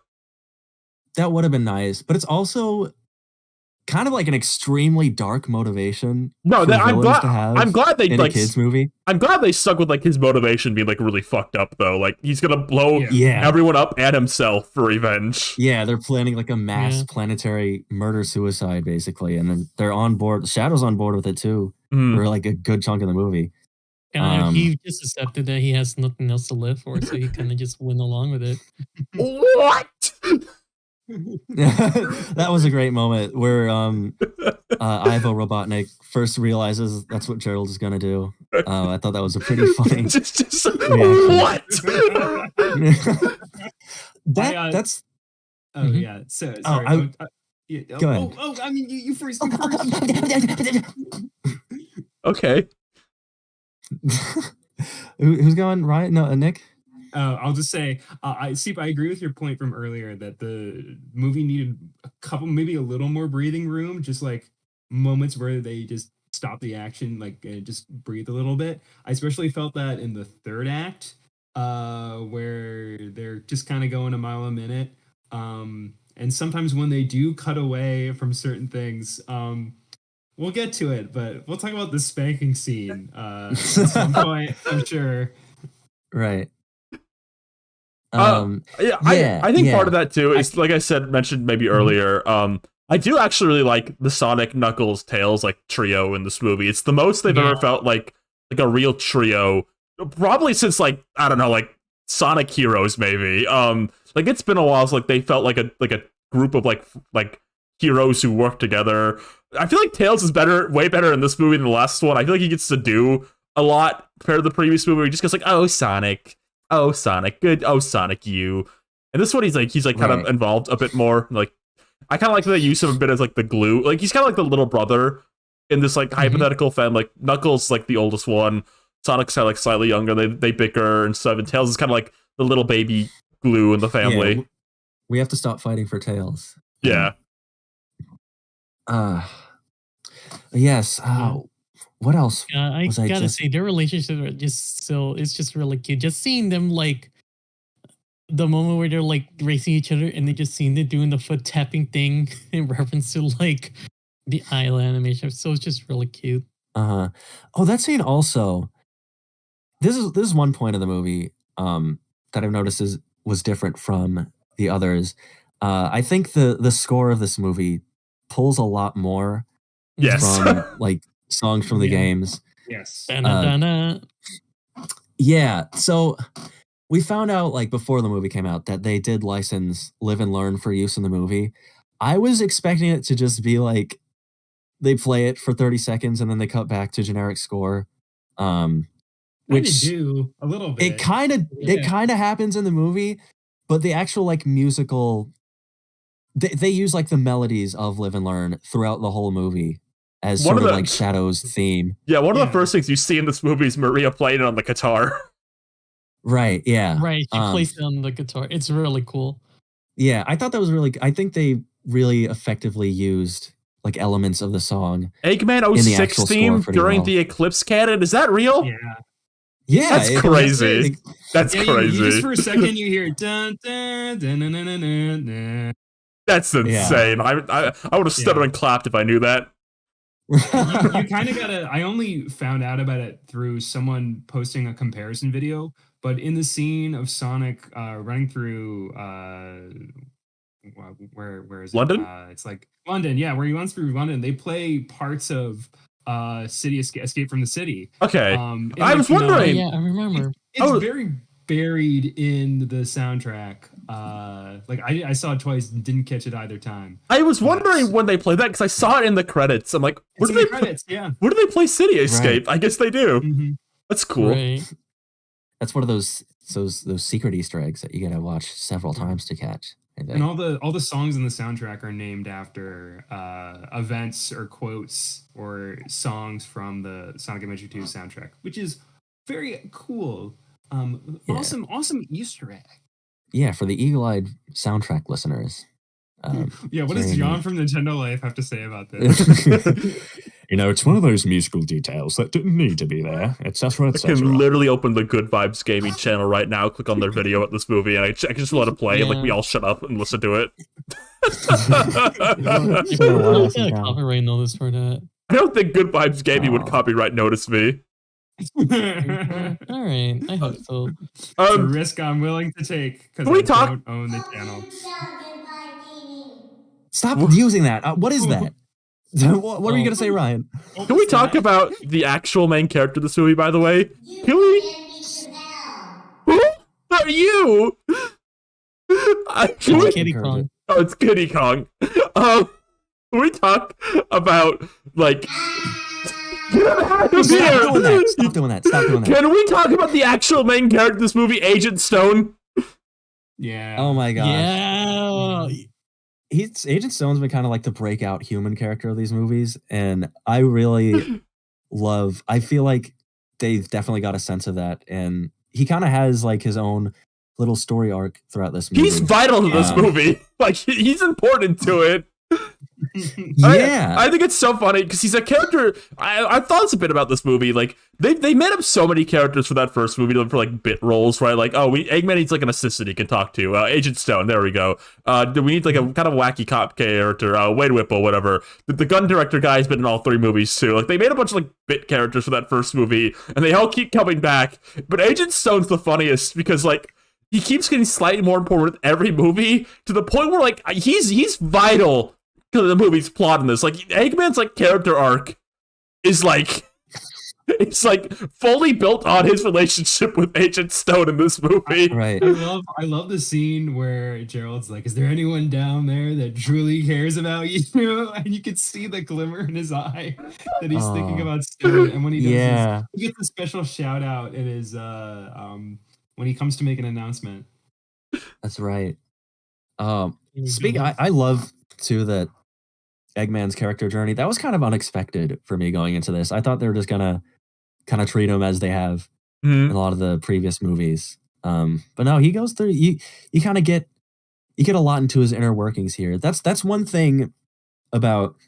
I'm about to go on a tangent here. So Gerald Robotnik being alive is like possibly one of the biggest departures from the story. Yeah. Of Sonic Adventure 2.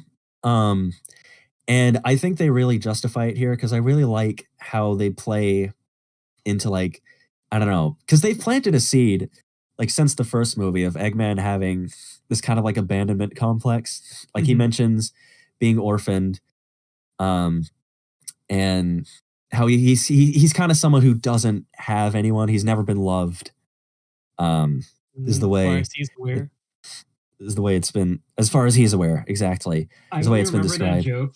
I only remember that joke from the first movie because he talks about like Yeah, how he being was never breastfed. milked. Yeah. He was never breastfed as a child is something he talks about. But it's Okay. being paid off now. Who would have thought in 2020 when the Eggman breastfeeding joke would all lead up to the Gerald Robotnik reveal? I kind of appreciate that, even if though it was definitely not intentional whatsoever. Right. You I know, think they realized it when they're making this, yes. and definitely used it to their Mhm. advantage. But yeah, I really liked, Eggman's whole journey through this, kind of bonding with his grandfather, and then realizing, oh, this is not a good guy. We might be family, but we're kind of, our motivations are misaligned. Like, he doesn't really care for me. Mm. Yeah, when Gerald basically tells him that he doesn't care about him, and he lost everything when Maria died, that was kind of a crazy moment. The line, Yeah, That was- the line, "You're no Maria," kind of goes hard. It Right. definitely, Yeah. he did that good. That was definitely done justice. I like also the very small little relationship between, like, Stone and Shadow in this. There's like a point where they're just like kind of hanging out, and Shadow's watching like that like Spanish show, and she just goes like Yeah. what's her name? Like, Consuela should kill both of them. Yes. Stone is kind of the MVP because he also has a great scene with Tails that kicks off. Oh, that which made me is- feel so bad for him. That was Yeah. so like, Yeah. I do Tails think is talking about. Yeah, Tails Like- got an upgrade in this movie. Like, yeah, you were saying that he's kind of like the straight man in the Sonic Tails Knuckles relationship, instead of just the hero worship. But I do like that Tails has upgraded from being, kind of Sonic's like second in command, and Stone is still like the assistant. Like nothing. Their relationship has not progressed since the first movie. And I like that they kind of play with that. I do think it's really. I did really laugh at the line when he says like, "Oh, we're friends." that's definitely what we are. Oh. You guys, this is something I don't know if someone brought this up here when some of you guys were talking about the movie. Do you think Sonic 3 queer baited between Stone and Robotnik? I don't know if I'd use that term. I feel like they very naturally build on Mhm. the sort of connection that was there. I'm sure they're aware of the shipping scene. No, So much you could do. Stone's actor posted about like Yowie once, so I think he knows. He's very Right. aware. I think I think, to be honest to God, like, this is Robotnik is such a weird character in this. I almost don't know if you could go even further than how they go for like how he's does the confirm character. He does confirm he's Right. bisexual in the middle of the movie. He does. Bisexual. I didn't know that. Yeah. No, but Right. I also want to point out before we move, this is also like part of the ending, but I'm kind of impressed that like they managed to find like 3 different ways of like, no, another way of just like killing him off, but leaving it open to just in case Jim Carrey wants to come back. right. I I have an opinion on that. I think this is his last one for sure. you really think so? Yeah. My thing is, I think they designed this movie knowing they were going to get him back a 4th time. This movie is so him. They have the whole gimmick like there being 2 of him. Eggman has a big arc in this, and like it ends with him getting redeemed. They give him like a big like speech about like how he's gonna, if he can't take over the world, he might as well save it. I think they If knew. he can hug the world, he's gonna do it. What's that shit you said, on Seep? Oh, I made a joke on a Mario 64 stream. I was like, if I can't spit on that thing, I might as well save it. Yeah, it made me laugh. Ryan really liked that. No, Yeah. I think they made this whole movie with the idea like this is the last time we're getting Jim Carrey. This is gonna be like Eggman's big finale. It's like he's debatably in this more than like Shadow even. Like this is debatably the Eggman and Shadow movie to some extent. Mhm. Oh yeah. I think they knew they weren't gonna. There might. Now here's the thing. Eggman as like a concept, I could see them like bringing back. I don't think Jim Carrey's coming back though. Like I think they could see them be like, another character takes on the Eggman name or whatever. Because I think even like the Okay. Archie comics do something similar at some point. Like, a Yeah. clone appears Snickly. of Eggman or something. Oh, it's more convoluted, Ryan. It's Of course, yes. a future.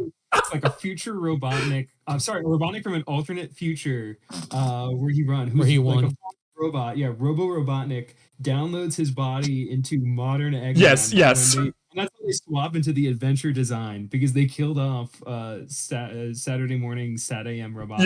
Yeah. Oh my god. But yeah, I do think someone taking up the Robotnik mantle is a possibility. I think they actually could be going the Robo Robotnik route. And if you guys want to talk about the after credit scene, we can do that. Well, I just want to say I do have an input on where they could go with this because they have talked about in interviews, like I think Jim Carrey said like he wouldn't be opposed to doing another one. I think he's just he always just likes something new to do. So it just kind of depends on what angle. I think I wouldn't be surprised like the Gerald thing really sold him on this. Like, oh, we're gonna need two of you. Yeah, I think that's definitely kind of I watched one of the interviews with the writers. They did mention that was kind of like the big thing that like Paramount really wanted them to do once they brought that up. Which makes sense because it's a pretty good selling gimmick. Also, just sorry, to talk about that gimmick. Why are the effects on that like so good? Like it never the illusion never breaks even for a single second. Like, and there's like scenes where like they're dancing together, like holding each other, and the illusion never breaks. I don't know how they did it. Right. Oh, I never thought about it. Yeah.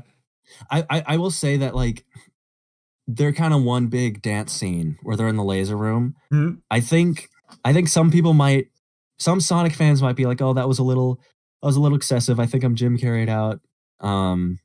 I'm not. It might be a little bit much for some people, but I think because it is a very like extended scene that's not really story relevant. It's just kind of goofing around. But I think that whole scene is like so technically impressive, right? that I can see why they did not cut a second of it. Because it is like Jim Carrey doing this like perfect choreography twice, acting against himself, pretending to act against himself. It might be a sleeper hit for like one of the most impressive sequences in any of these movies, honestly. It's really funny how good it is. Yeah, no. Yeah, what were we just talking? Oh, I think for Robotnik, I could see them not completely ditching him. But instead like I could see them doing a moment where he suddenly appears in one of the movies as like a surprise. I think I could see Willem that. Dafoe, Green Goblin. Did that happen in that? Yes, that is what they did. Yeah. Later on, he just he starts voicing the mask that talks to Harry Osborn in the later Spider-Man movies, and then I think in the third one, Willem Dafoe just kind of appears to him. Yeah, so they could go that route. I think that'd be kind of cool. Yeah, or they do that, or they're going to just not have him at all in one or two movies, so that they can heavily market his return again. Yeah, I guess if they're gonna keep doing these, they like Eggman's like way too important to like so many Sonic plots. Like it's almost hard. Like it's almost hard to like what do we do without him? Because like if you're like because they make up plots for these movies generally, but like if they're gonna start adapting a bit more, Eggman's like at the center of like 80% of these plots. I think the thing about that is the games are very episodic, so I think it's very easy to just put Eggman in there and say like, oh, he's doing his thing again. But I can imagine they don't want to risk being overly repetitive in a movie setting. Because if you do look at him throughout the movies, he's doing like very different things in each one, even though his motivation is basically the same. You get to see very different sides of him. Yeah, I guess so I imagine they'd still want to play into that if they do bring him back. That is kind of my thought though about like a character taking up the mantle kind of thing. That's like a new spin on the character. I could see them doing. Yeah, I could see someone just like taking over his tech kind of, but they kind of I think they do like they definitely said like they won't just straight up recast him or anything. Yeah. Like I think that's probably smart because he just so I think the identity of this version of the characters so tied to Yeah. Jim Carrey If- specifically. And to get the outfit that like him in the outfit is just like, no, you can't stop now. Right. I'm sure they think of something Jim Carrey. I guess a better question is like, well, how long will Jim Carrey be alive to keep doing these? Right. I mean, he'll probably, as long as he can like walk on two legs, he'll probably agree to these. I mean, one idea. Do we want to start talking about future material? We We gotta can. talk about the spanking scene first. Oh, Oh, okay. we do have to talk about the spanking scene first. Yeah. Oh yeah. So Live and Learn is interrupted by the spanking scene. Yeah, Shadow and Sonic, they power up in their super forms to fight Awesome scene, by the way. They all like the robots together. they dap it up and all that. It's super cool. Yeah. Great use of the gun robots from the game, Mhm. which I thought was Oh yeah. yeah. And they also reuse the moon pose thing, Yes. which I yeah. Right. after I watched this movie, I said they also do it in the credits too when they're doing like the recap. Yeah. Of the Sega Saturn models. That was cool, but I think like they can't do that ever again. yeah. That's like the fourth time I've had to see that This year. Yeah, they love Yeah. that pose. I still love It's it. cool, but it's like, yeah, okay, don't milk it. They had to do it though. I think Oh, that yeah. was one thing that they couldn't not do. He But it is uses- funny when they do it in the movie. The movie like pauses for a second for applause. they he uses his spear move or whatever too. That was pretty cool. All the chaos spears. Oh, Oh, yeah. that was Yeah. epic. Yeah, But I yeah, guess well, if there's one thing like related to this, I think in Sonic Adventure 2, I love the look of the arc. With all like the neon grind rails and all the like the interior like technology, the inner workings of that location. And I do think just on the fact that it's just kind of one room now, they did remove some of the charm. But I did like seeing the gun beetles and the gun walkers or whatever those specific enemies are. Because I thought that was a cool way to keep some of the identity, because those are the enemies you're fighting throughout the entire game. So I just one of those thought that was guys. cool. yeah. I played the game for the first time, so now I know them. Yeah. Oh my gosh. Yeah. I'm curious what you think of that game. I like. Maybe we'll talk about that after we're talking about the movie. Not to interrupt things. Okay. But yeah, we get interrupted with the spanking scene. Okay. Here's This the movie thing. has- Here's the thing. It's okay. objectively not good. I'm not going to debate anyone on that. But it was really funny. It was pretty funny. Yeah. Like, I can't defend it. I can't. But I thought it was really funny to interrupt Live and Learn. I am in the camp that says there's too much Jim Carrey in the movie, maybe a little less Jim Carrey, and I feel like cutting in between the Sonic and Super Shadow and Super Sonic fight. Yeah. I feel like you could have taken a little bit of that away. Yeah, I say I enjoy those gags. I enjoy the stupid fence gag and their weird scorpion I think machine fight. They maybe should have let the initial Live and Learn scene play out like a bit longer. Yes, like don't go straight to the spanking. Like let them fight a few gun robots before we go to the spanking, and then go to the spanking. and then go to the that's what spanking. I'm always saying. I do like how the spanking scene is. It's like payoff because like right before the thing we see. When we see them before the spanking scene, the Robotniks, Gerald has this giant fist. Yeah. And that's kind of funny. Like you think he's gonna like punch him or something, but then you cut back and he's just spanking him. Yeah, I'll let them keep the whole laser scene. But yeah, I do agree that they could have the editing on that could have been better. Yeah. But I mean, yeah. I mean, comparing it to the other movies, this one has a lot less fat to trim, I guess you could say. Right. It is very like fast paced. It's very action packed. Tom's barely in the movie. Tom distracting. Tom and his wife are barely in the movie. Like like compared to the previous movies, like they're not in it a lot. This is mostly the Sonic game characters. Yeah. Even then, for a moment, Tom just went in race face. dude, is that freaking blackface, dude? Yeah, I'm gonna be honest. This was a conversation I had with multiple people after the movie ended. Both friend groups were like, "So do you guys think Tom did blackface?" Listen, is blackface morally acceptable if it is to stop a giant world-destroying super weapon from being activated? It kind This of is like it does go both ways because his wife also transforms into the gun lady. Okay, if the British child was dying of disease, would you let them say the N-word? right. It's one of those situations. Wait, also real quick, It's Always Sunny in Philadelphia episode where doesn't Danny DeVito, I forget which slur he says to get someone's attention. Oh yeah, he just the F slur. Oh, is it the F one? Yeah. Yeah, it is the F.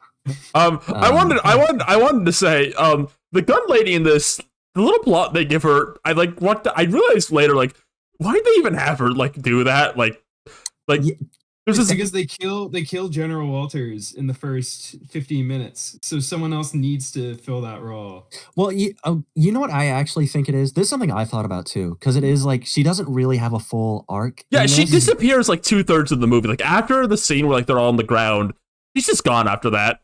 Yeah. You know what I think they're doing? I think Commander Walters was kind of like the one kind of amicable face in Gun, who's kind of looking out for him. Like he's kind of friendly to Team Sonic, and he even says to Sonic like that he's the only one he trusts with the activation key to the Eclipse cannon. So I think the point of the gun lady, what is her name? Rockwell. Yeah. Is to kind of put Gun in a more ambiguous position, kind of have a face to Gun who's kind of an adversary, who's not really on Robotnik's side or Sonic's side.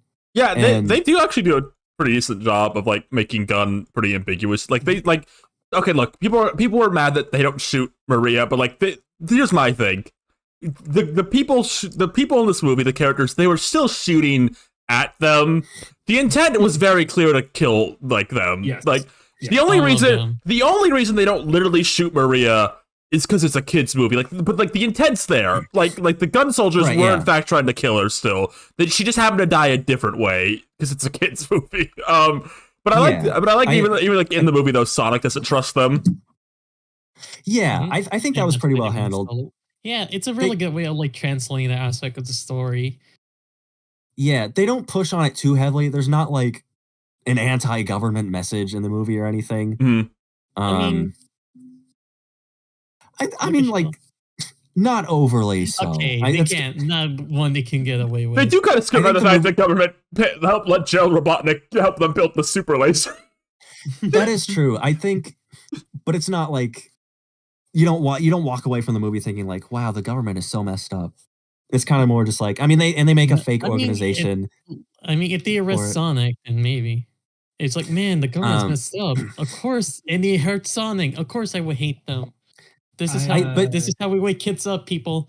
I do appreciate though that the movie doesn't have a point where like Sonic's like, okay, Gun, here's the weapon back. It's safe in your hands. Like it's very much okay, Gandhi. No. I think Sonic's motivation is very like he doesn't think they should have this weapon, so they're like trying to take it from Gun too. Gun is keeping Gandhi frozen, by the way. he's in the gun base. Gandhi's in cryostasis. Spoilers for the end credit scene. Just repeat shadow scene with Gandhi. Dude, the gun soldier. My God. the gun chief. Gandhi. The gun chief is gonna be like, Gandhi's story's a lot like yours, Sonic. But were you? Oh my goodness. For 20 years.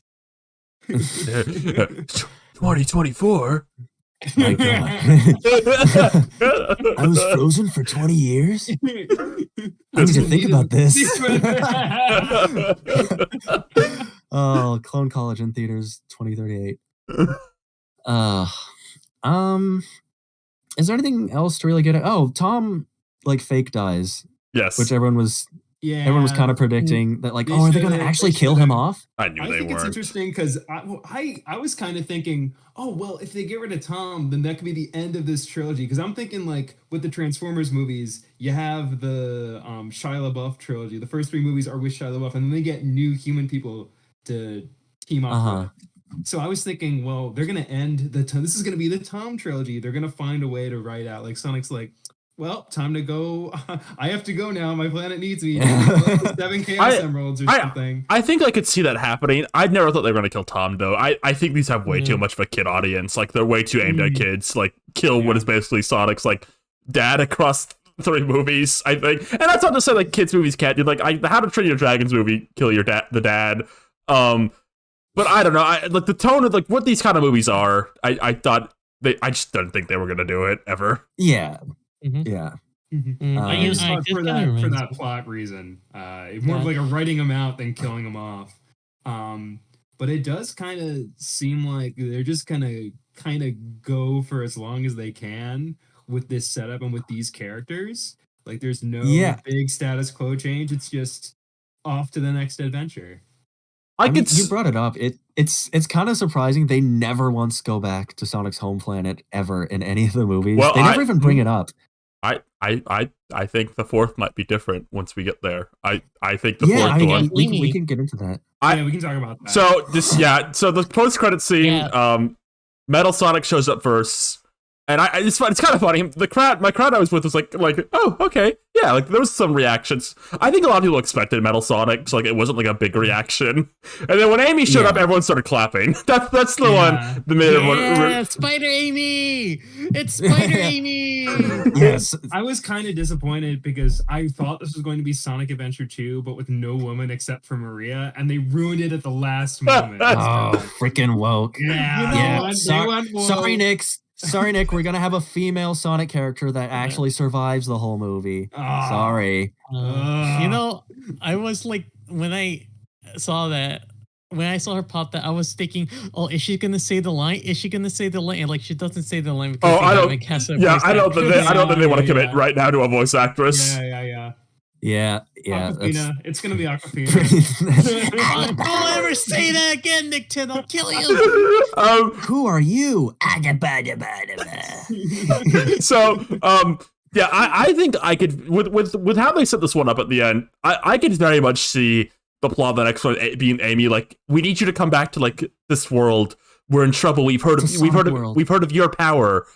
And then, like, they'll be like, okay, Tom, you guys stay here and we're going to go. The 3 animal characters. We're going to go on a big, expensive adventure. I think the next one, because I thought about this, they can't keep doing post-credit scenes for, like, every individual Sonic character. Like, at some point, like, you can't do, like, the Charmy Bee post-credit scene. Like, you can't do something like that.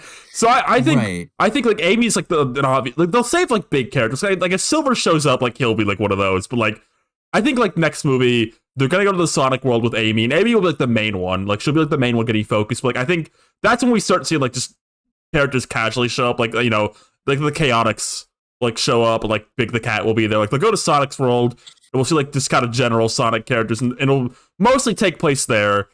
Kinda. That's my thought. I definitely want.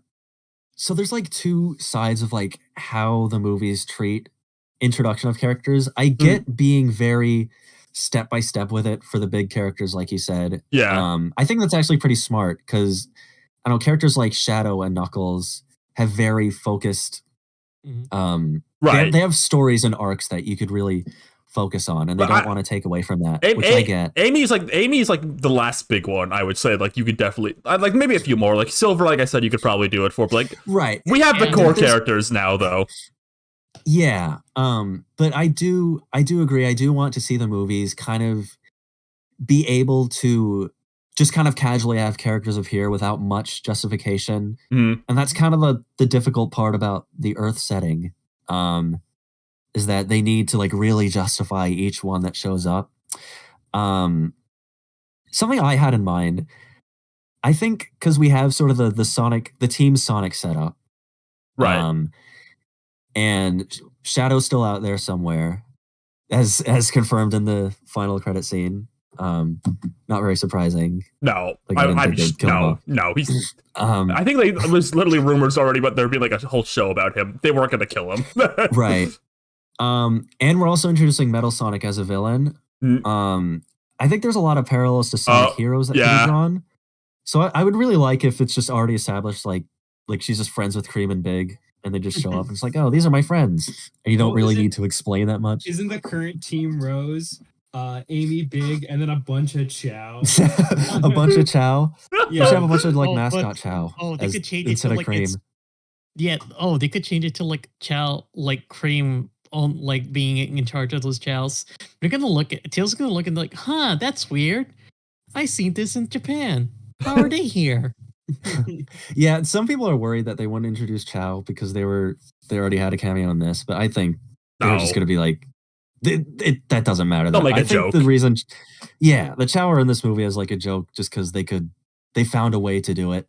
I think they could easily just say like, "Oh, Chow are real." They're like, "Yeah, Chow are real." Okay. The good thing about like the Sonic Heroes cast is beyond Team Dark. Like a lot of the characters left in that are very easy to just like kind of drop in. Like, oh, it's the Chaotix, Big, and Cream. They're just around in our world. Like they're very easy to just like drop in.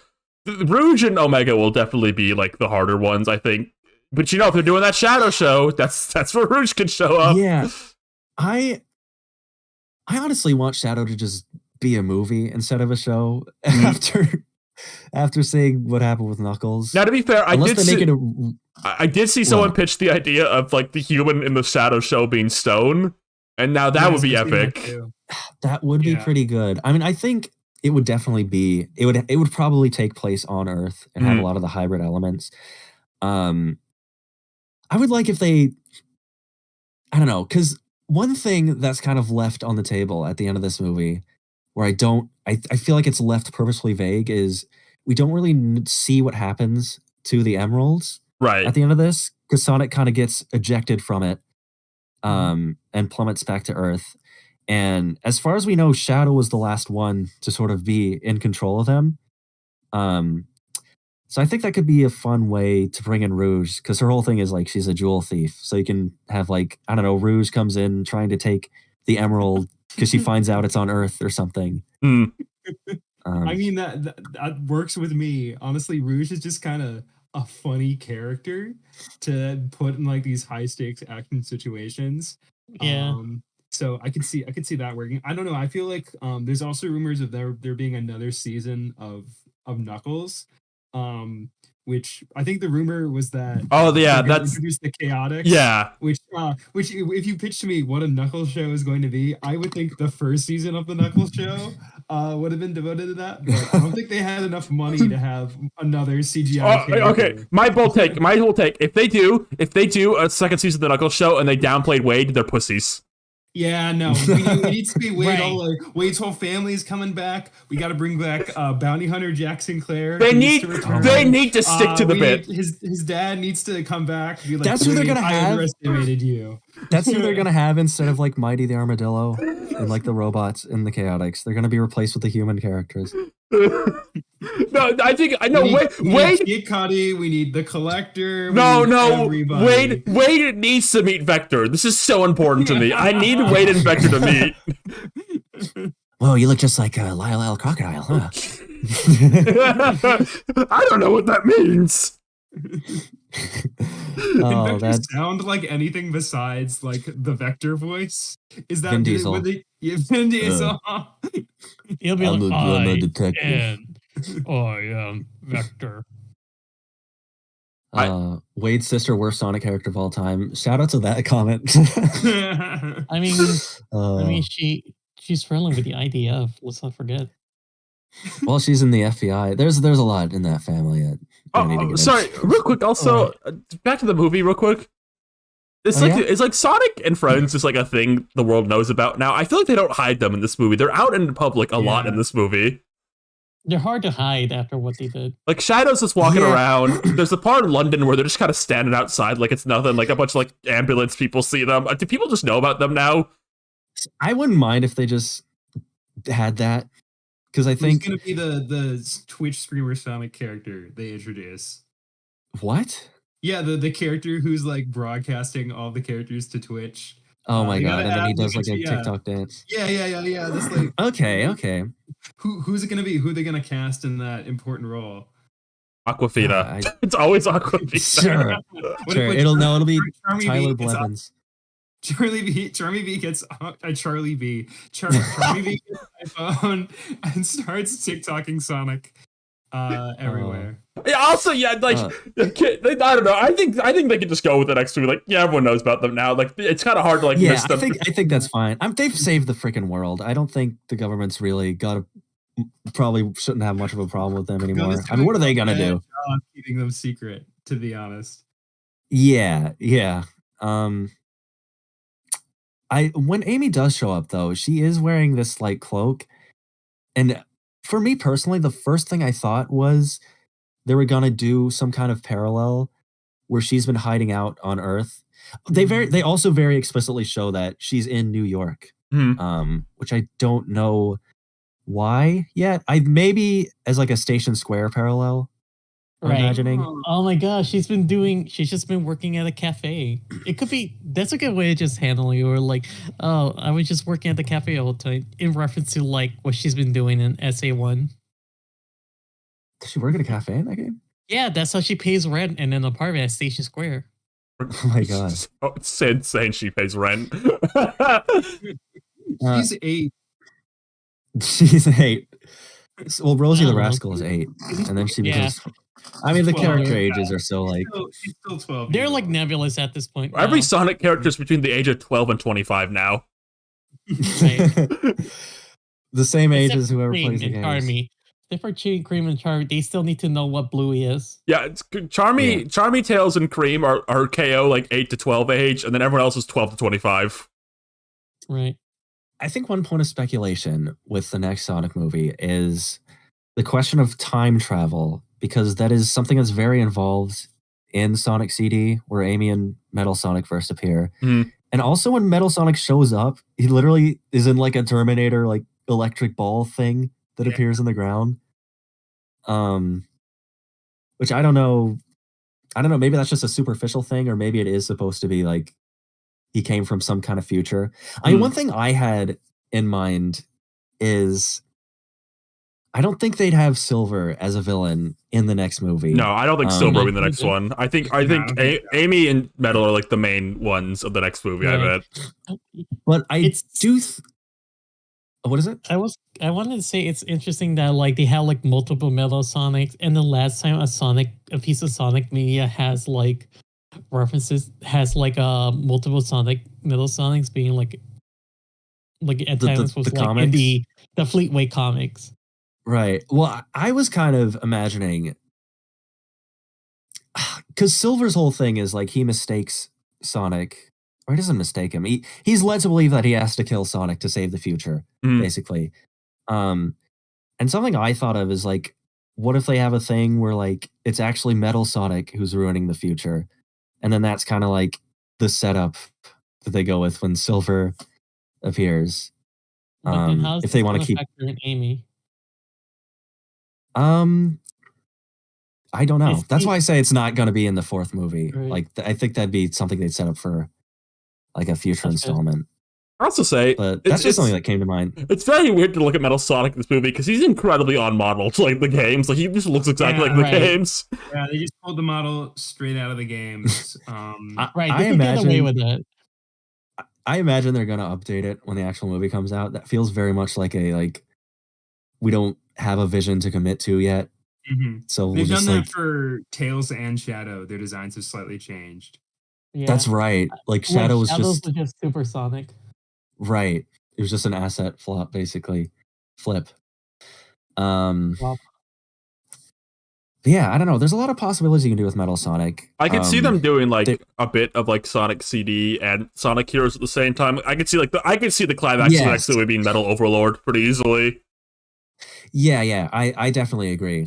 I would like if they kind of gave Metal Sonic, like they don't just make him like a mindless killing robot sort of thing.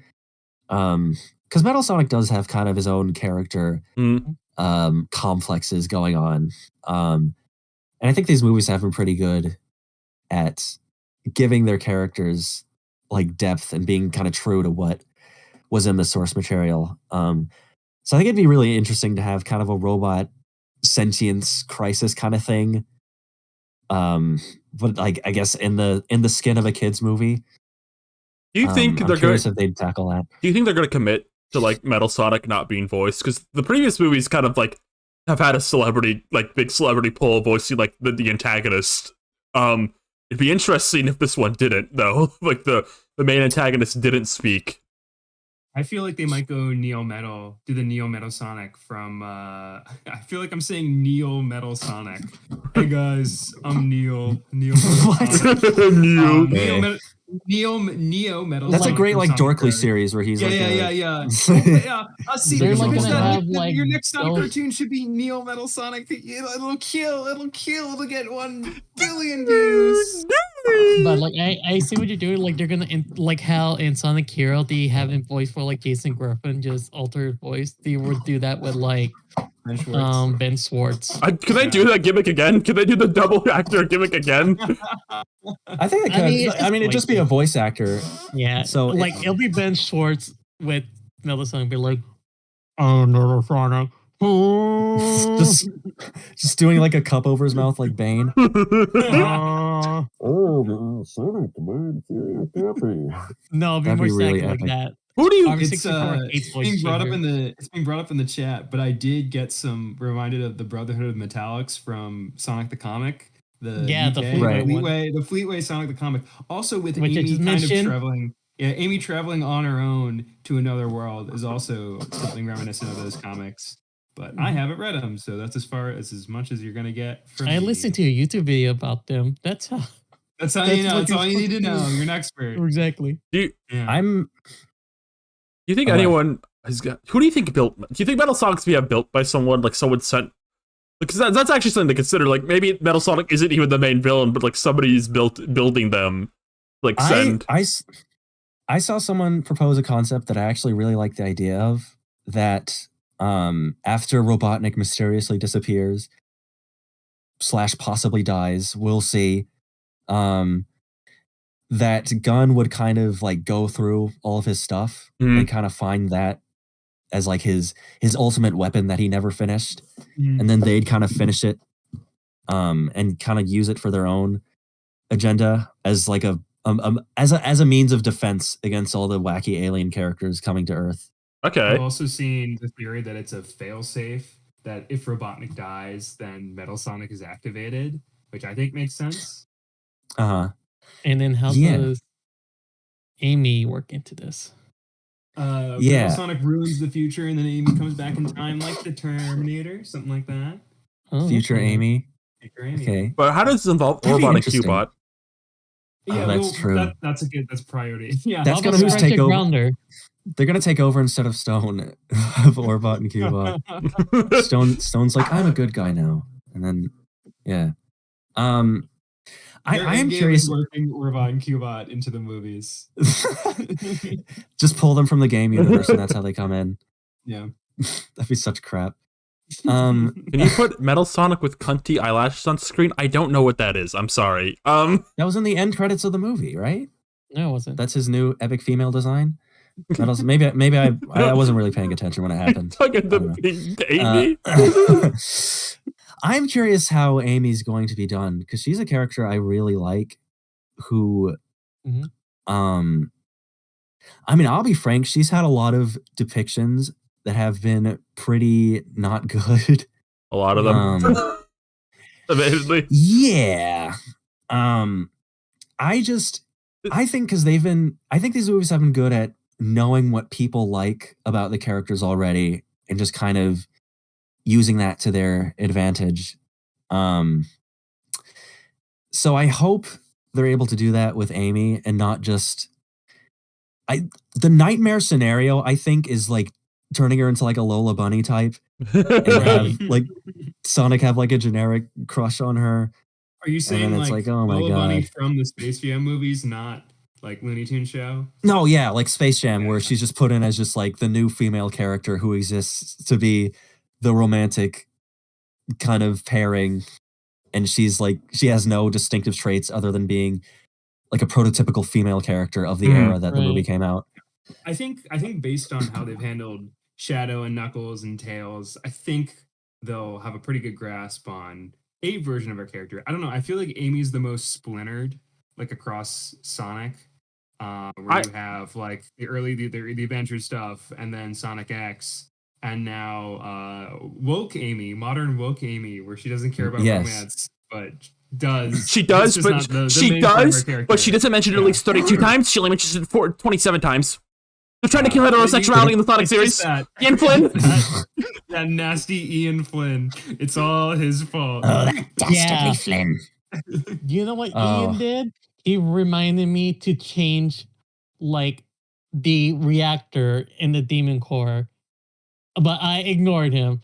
And now the Demon Core exploded and everyone's going to fall apart into bones in like 10 minutes right now. I read issue 75 of Sonic IDW, and Ian Flynn included an instruction to take out the trash on garbage day. How dare he? Ian Flynn? Like, actually to remember. Ian Flynn came down my chimney. Ian Flynn came down the chimney and saw the stockings hung with care and put wooden trains in there when he knows I want metallic trains. I was playing Shadow the Hedgehog 2005, and I saw like a flashback scene, and it's Ian Flynn, and I threw my car off the cliff. Amy's pretty good in the Boom cartoon, if I remember. No, I really like her there. She's got a very she's very sweet, but also kind of overbearing about it. Yeah. She's like constantly wants to be like mediator. I like that dynamic, and that's kind of like probably the most well-defined characterization of her that works alongside like the Sonic, Tails, and Knuckles trio. I think people. It's a very different Knuckles. I see people talk. We're joking about like how people get very pedantic, but how many times she's mentioned she's in love with Sonic per game, and if they don't mention enough, then they're failing the character. Here's the thing. Amy is like the only female character in this franchise sometimes. It is a core part of her character that she loves Sonic, and they need to. That's something I would want them to remove. But if you have one girl character and her one trait is she's not as strong as the male character, she can't go super, and she loves the male main character and not much else. It is a bit awkward. I get why they go in the direction with her they've been going with. I just need to tune it a bit more. I think there's a point to be there's a certain perkiness to her that maybe they should emphasize a bit more so than like her being in love with Sonic and mentioning at least 47 times per game. They only do it 40, then they failed the character. I think a thing with Amy being introduced that's kind of different from some of the other characters, maybe it's most similar to Sonic actually, is that she doesn't really have like a story that explains much about her aside from in Sonic CD, she just meets Sonic because she feels they were destined to meet or something really arbitrary like that. And then she immediately gets kidnapped. Yes. So I think a lot of the story with her in this is probably going to be like an original creation of this story. So I'm very curious. I'm very cautious about it. I have faith in them, but it's kind of like an unknown, I guess, is the thing. There's a lot of different ways they can do it. It definitely seems like they're not doing the whole kidnapping thing because they actually invert that dynamic in the scene she's in. And it's woke, and I hate it. I think is smart.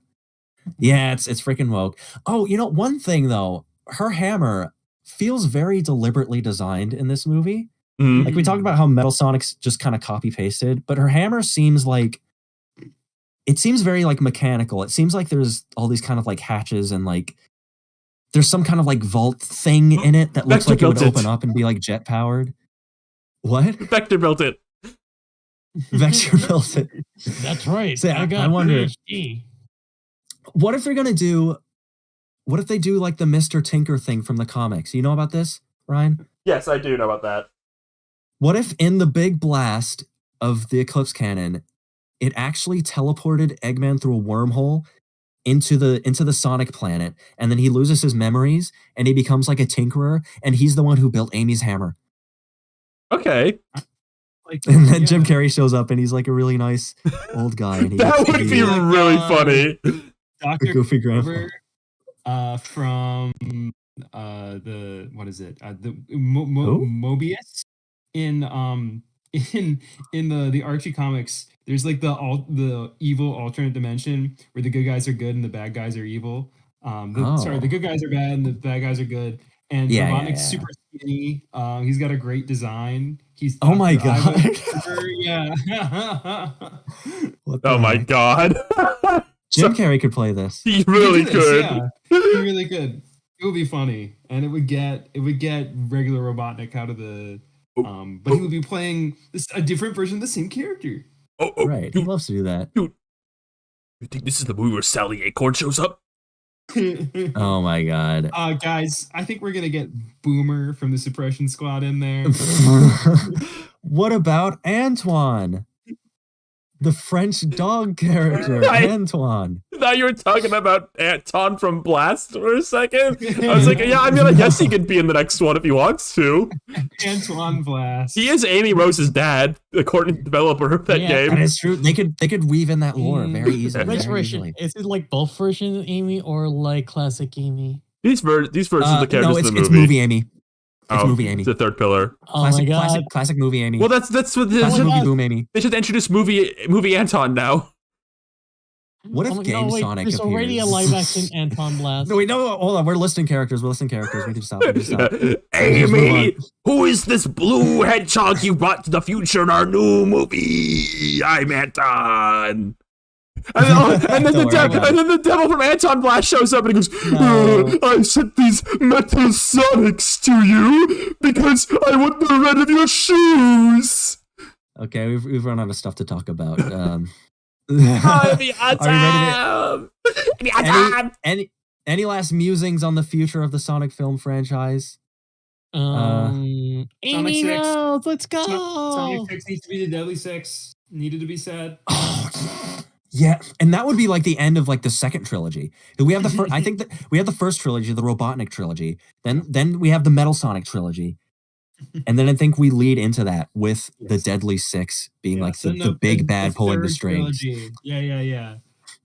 Oh, that's gonna be awesome. I kind of I feel like all the Sonic movies have been upping the ante in terms of where they take the story. The first one is a road trip across, I guess, America. Second one is a quest all over the world. Third one, they go to space. This fourth one, maybe they'll do time travel. So I'm thinking if they're following in this sequence, 5 would be you could do dimensions and you can do Blaze. Like, that's what I'm saying. They gotta do something with Blaze. I feel like they keep sitting on that character. It's like, all right, you guys gotta do something with this character. This is too cool of a I'd rather character. they do Blaze than Silver, even though Silver's like higher priority. Like Silver, you do the after credit scene. Right. In a just world, it'd be Yeah. switched. I was thinking about how they could do that. Like, would they still have it as like a dimension thing? Like, I don't know.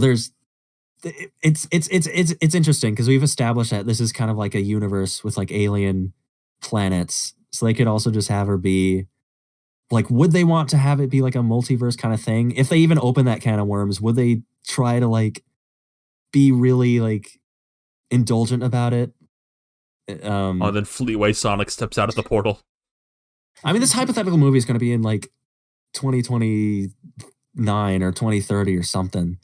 So it'll be long after the multi. I guess it's going to release the same year as Beyond the Spider-Verse, probably. So maybe it'll still be in vogue.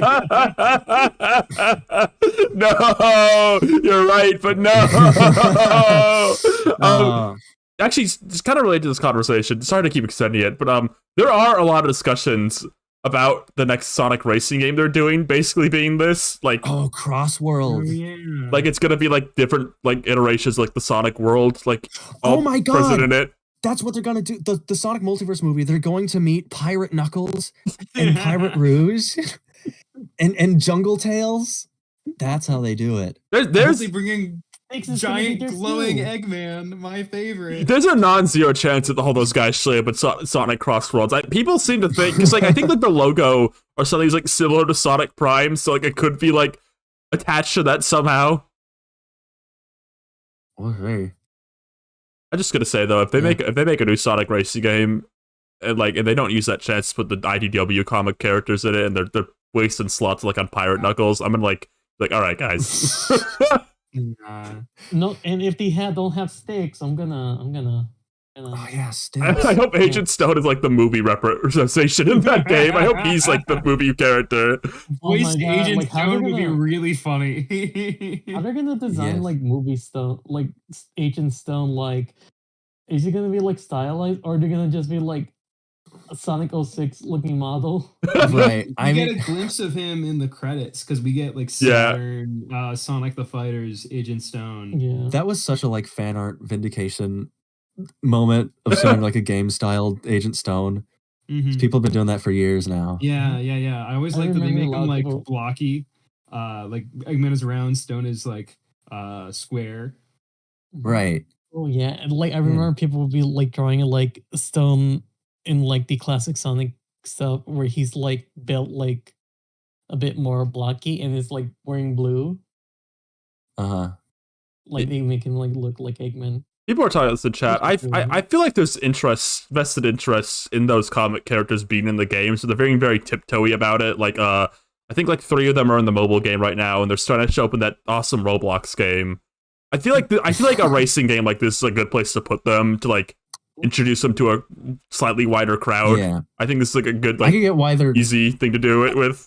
I could see why they're not in something like Frontiers. Right, yeah. It feels like the mainline games really only bring in characters, well, barring some exceptions, when there's like some real, I don't know, point to them being there. Sometimes I just throw them in there. Yeah. But a lot of times they're pretty reserved about it. But no, like a racing game would be like a really easy, like, hey, look at these characters from like this thing you haven't seen before. They're pretty Yeah. neat. Yeah. Oh, and here's Orbot and Cubot. You want to see more of them, right? And I go, yes. I'm just like foaming the mouth right now. I gotta clean it up. I hope they're reusing the engine from the previous one so they can just put Zavok in again so easily. Yes. This is a Zavok-less game, I'll leave. I hope they include I mean, like change hoverboards. our I know perspective on like Zavok. Oh yeah, there's People the were hoverboard speculating in they that might do, trailer. They might do, yeah, they're like teasing the hoverboard. You think it's gonna be like the, I actually I was what? just thinking the previous racing game they did where they really focused on the R on the logo and then there was like nothing come from that.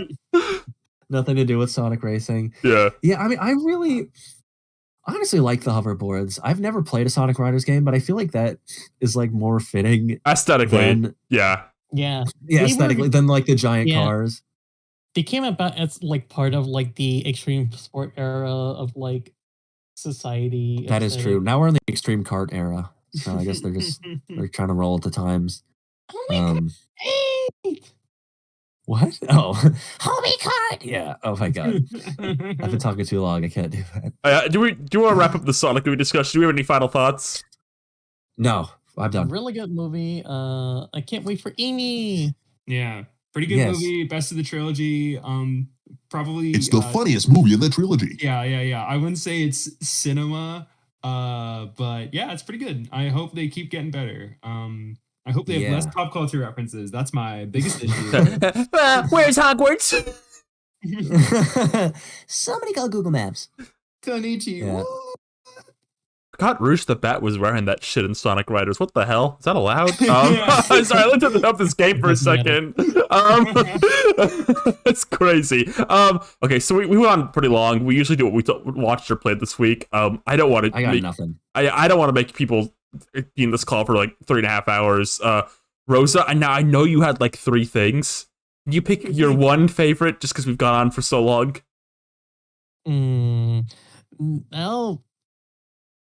Let me see. I'll make one short, really short, Okay. and then I'll go on about this one. So I recently started playing Toho Artificial Dream in Arcadia. It's good or an bad? RPG. It's really good. Okay. It's a Dojin game inspired by Persona. It's really great. I love the stats. It gets good as soon as you start it. So RPG haters, there you go. You're happy now. Okay.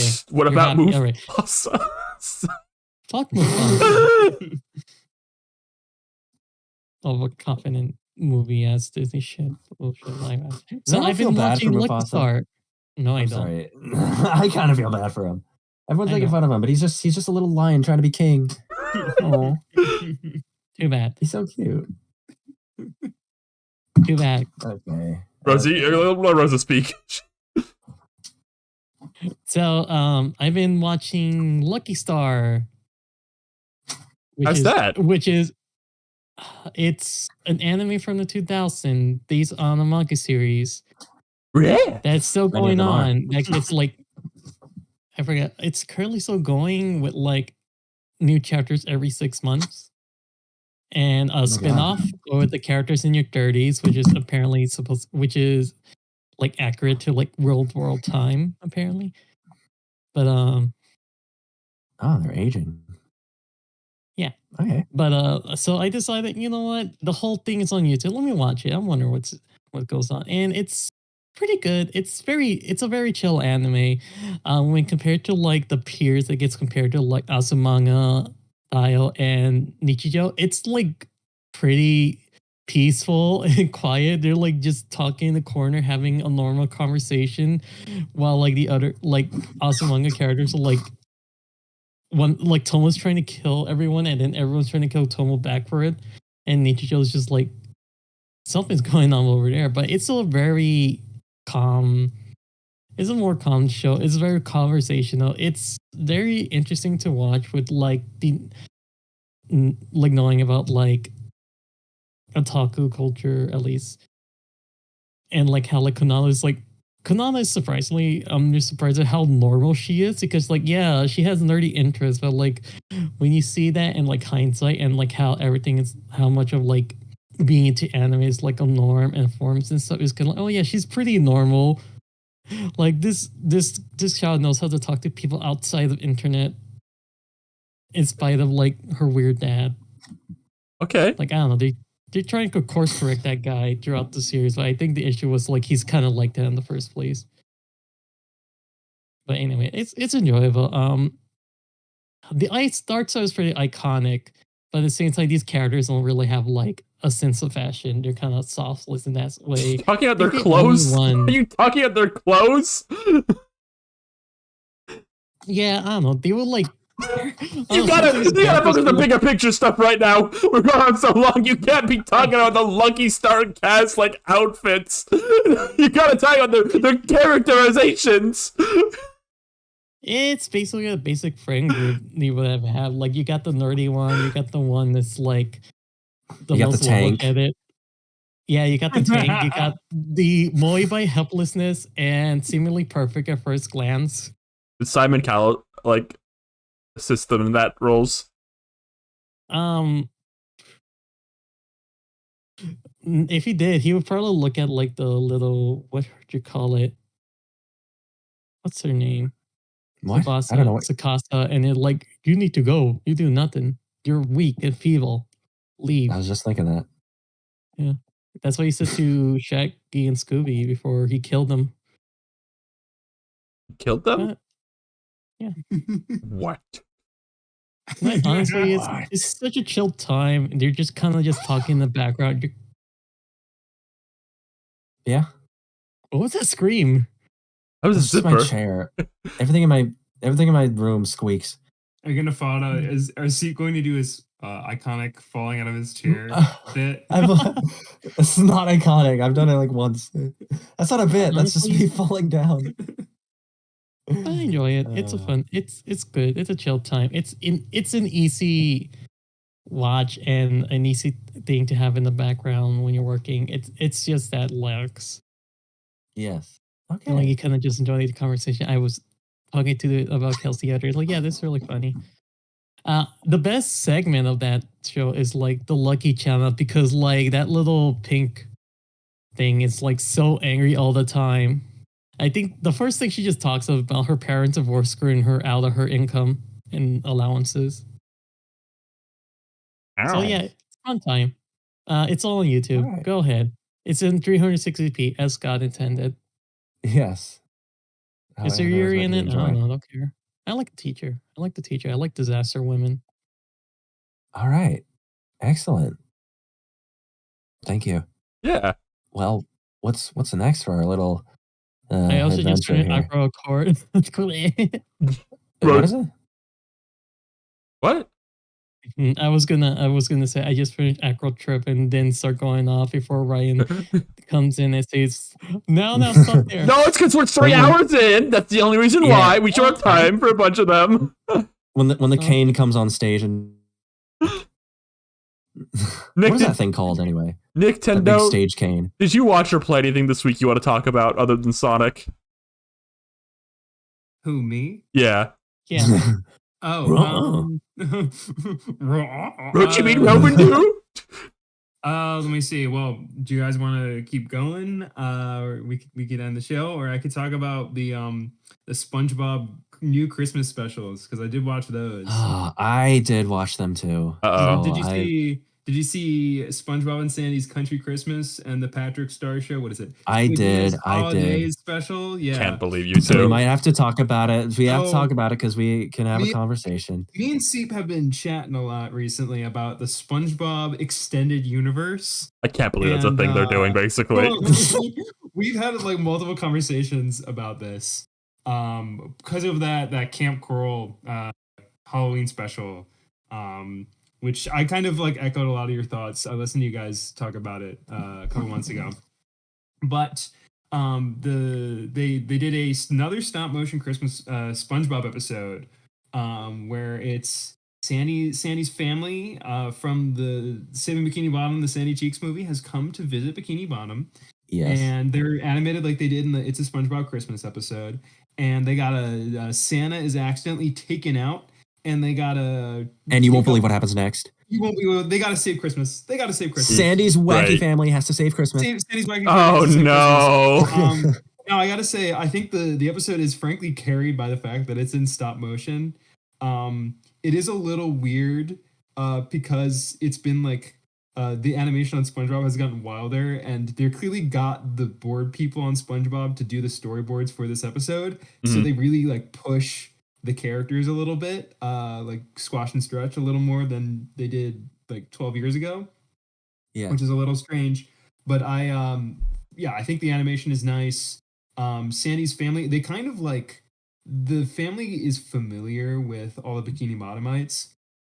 So it's assumed that this takes place after the Sandy movie on Netflix. Of course. But you don't have to have seen it. This could be like their first introduction episode, which I like. Because I don't want to watch the Sandy movie or think about it that much. To be frank, I got comments that are like, you were kind of nice to the Sandy movie, and I think I still called it the worst SpongeBob movie in the video about all the spin-off stuff. So not really. I think it's I like how weird it is. I think you were just nice relative to the other SpongeBob stuff you were talking to. Yeah. Well, I like it. I'd rather rewatch it than rewatch Camp Coral. Well, how is that even possible? That's 2 seasons of television. True. But yeah, and the other thing is that I realized while watching, it's kind of a good move to do a Christmas episode about Sandy because she's the person who brings Christmas to Bikini Bottom in the Christmas, the original Christmas Who episode. So when Sandy and her family are talking about, well, we had a Christmas back in Texas, it was like this. I'm like, okay, well, that's good justification to do a Sandy themed Christmas episode and then bring her family in. So I thought the connective continuity tissue kind of tied it all together, but otherwise it's like fine. It's like a kind of nothing modern SpongeBob episode. See, what did you think about it? One extremely mild tidbit that might be kind of interesting about it is that I think this is the third stop motion like episode special thing they've done, right? Yeah, they did a Halloween one a couple years ago. Yeah. This is the first one where Sandy has a helmet and is like interacting with the other characters underwater. That's right. I'm pretty sure. All the characters have there's 2D water in the helmets, I think. Yes. So basically in the previous specials, Sandy was only ever shown like in her tree dome because it would have been, I think they said it was too difficult to like animate like the globe overhead because they would have to remove it and then like replace the stop motion puppet parts every frame. Mm. So they just didn't bother. So the compromise they found here is they have like, I'm pretty sure like entirely just digital helmets on.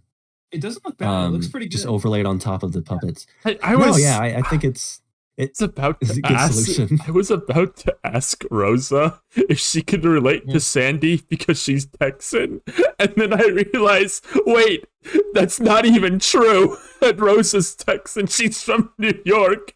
I don't know what came Why did you over think me. she was from Texas? I don't know what came over me just now. I do have family from Texas. My dad grew up in Texas, so he's Tex-Mex. Okay. Yeah, I was half right. I don't know That's why. probably what you're thinking. Yeah. I don't know why I was about to ask you that. Like, oh, you're both Texan. That's not true. What a weird thing to say. What an odd thing to say. I don't know. Yeah. I don't know. Ryan, can you really change funny. the spoiler warning to SpongeBob Christmas spoilers? Oh, sure, yeah. Another fun fact about me: I didn't know I was Mexican until I was 10 years old because my dad never said anything and just let me know I'm just Peruvian. I was gonna say, did you think you were white? Like, No, I was Peruvian. okay. I just found out my dad isn't my dad. No, like I didn't think much of it because like my mother who would always say, "Oh yeah, we're Peruvian" for like the most of the 10 years would be speaking Spanish as well as my dad. So like we were still a Spanish speaking household for most Ryan, part. could you change SpongeBob Christmas spoilers to Rosa lineage spoilers? Yeah, sure. Yeah. Nah, I don't know why my dad never mentioned we were Mexican for like 10 years, but that's just a really funny fact about him. Anything else you want to say, Nintendo? Well, the other oh. SpongeBob Christmas special is the Patrick Star Show Squidina's Holidays special. And I gotta say, Nickelodeon needs to stop releasing SpongeBob episodes and Patrick episodes that are like themed, because they did this with the Halloween one back to back, because the Patrick one is like way better both times they've done it. I feel like that's just the vibe of the entire franchise at this point. The Patrick stuff tends to be better. The Patrick special is great. It is just I'm surprised I haven't seen this like premise, which is about like a holiday play that little Patrick's sister Squidina goes to school in a couple episodes, so she has to put on a holiday play to impress her teacher, which followed up in like one of my favorite episodes of the show. So I'm like, cool, little continuity there. And everything goes wrong. Patrick accidentally like shreds the script for the play. Oh boy. And he like hastily rewrites it, and then they're casting, all the children are accidentally blasted off the stage in a rocket, so all the SpongeBob characters have to come in and fill the roles. And it's about covers like all different holidays, Christmas, St. Patrick's Day. Patrick is like, it's all about me. Which I've always like wanted them to joke about. Yeah. Really? Yeah. I always think about Patrick as in St. Patrick's Day. You probably stood up and clapped when he said that. I stood up and clapped. The St. Patrick's Day sequence is Mr. Krabs and Squidward as leprechauns and Irishmen in a Dragon Ball Z. I saw a clip of that. It looks great. It's animated very well. It's just a fun, stupid episode. Oh, and the references there's a bunch of classic SpongeBob references, and they're done well. They're like subtle. On Halloween, Patrick punches the floating shopping list and screams, and that's there for a couple seconds. Live action Santa from Christmas Who comes back. Oh my god. SpongeBob says, my favorite is SpongeBob says, "Patrick, your genius is showing," and Patrick says, "Again?" I like that. It's cute. I like that stuff. So go watch the Patrick Squidina's holiday special. It's the funniest SpongeBob holiday special of the year. It truly is. It really is, and you can watch it at any time of the year. So you can even watch it in February. So therefore, it's the funniest SpongeBob holiday Christmas special in February. Thank you. You're welcome. All right. Well, that's all from me. Go watch that. Can I ask a quick question though about SpongeBob? Yeah. Do like modern SpongeBob fans even like Sandy's family that much? I'm a little interested what the opinion is on them. I think people don't like the Sandy movie. I think that's the opinion. I think the discourse is people don't like the Sandy movie. I mean, I would be like, they haven't really done. They're inoffensive. It's like there's a bunch of most post movie SpongeBob characters are like silly gag characters. Post sequel, like there's an episode where they bring Sandy has like DuckTales, Huey, Dewey, and Louie. I know about them, Like yeah. a whole episode about Sandy's nutty nieces. Sandy's nutty nieces. How they many made wacky multiple family characters have they introduced? That's all they've done recently. Squidward's gonna have his wacky dad in a future episode called Jeffy T. This is real. This is real. It's me, your wacky dad. You never thought I'd be so silly. We need to add wacky new family members to the list of like hillbillies and slime monsters. Yes. Yeah. Yes, and season 15, you have Jeffy T's Prankwell Emporium. Squidward's prankster dad visits and brings all sorts of gags with him, much to Squidward's annoyance. That's the official description. Every time they introduce a new like family character, they always need some kind of like outlandish, wacky thing. Like remember when like they first did the episode with Patrick's parents, and they're just kind of like normal people. I mean, they had wacky personalities, but they weren't like, oh, we sell like wacky fake puke, and we travel in a giant bus, and we go around the world, and we do silly comedy routines. Once Plankton's family became hillbillies, it was over. Oh man, yeah, that is kind of what shifted the universe. They were the original wacky extended family characters. Because even like SpongeBob's parents are very like nice and mundane. Oh my god! Sorry, real quick, Rosa did just send an image to put on screen. I'm gonna put this on screen right now. This is the picture of the whole night. This is the picture. Is fantastic. The whole night.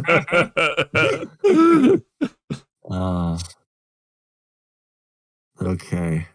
I think we can call it a night. I don't know about you guys. If there's anything else you want to talk about. Yeah, I mean, there's nothing. You can answer questions. I don't know. There's nothing. Bill Clinton's kind of been sitting recently. I'll let you announce it once I do have something to say. I won't talk about him too much. Okay, two quick just like run throughs. I'm playing Sonic Adventure 2 right now on stream. If you want to know my opinions on them, just tune into the stream. That's what I'll say about that. I think she better have good ones because she's dating me. I like the Sonic levels a lot. The Knuckles levels are okay, and I thought the Tails ones were pretty boring. That's the quick opinion on them. What do you think of Rouge the Bat? I haven't played as her yet, but I like her. And then just real quick, I don't want to send the show any longer, but I did actually see the new Wallace and Gromit movie. I won't talk about it too much.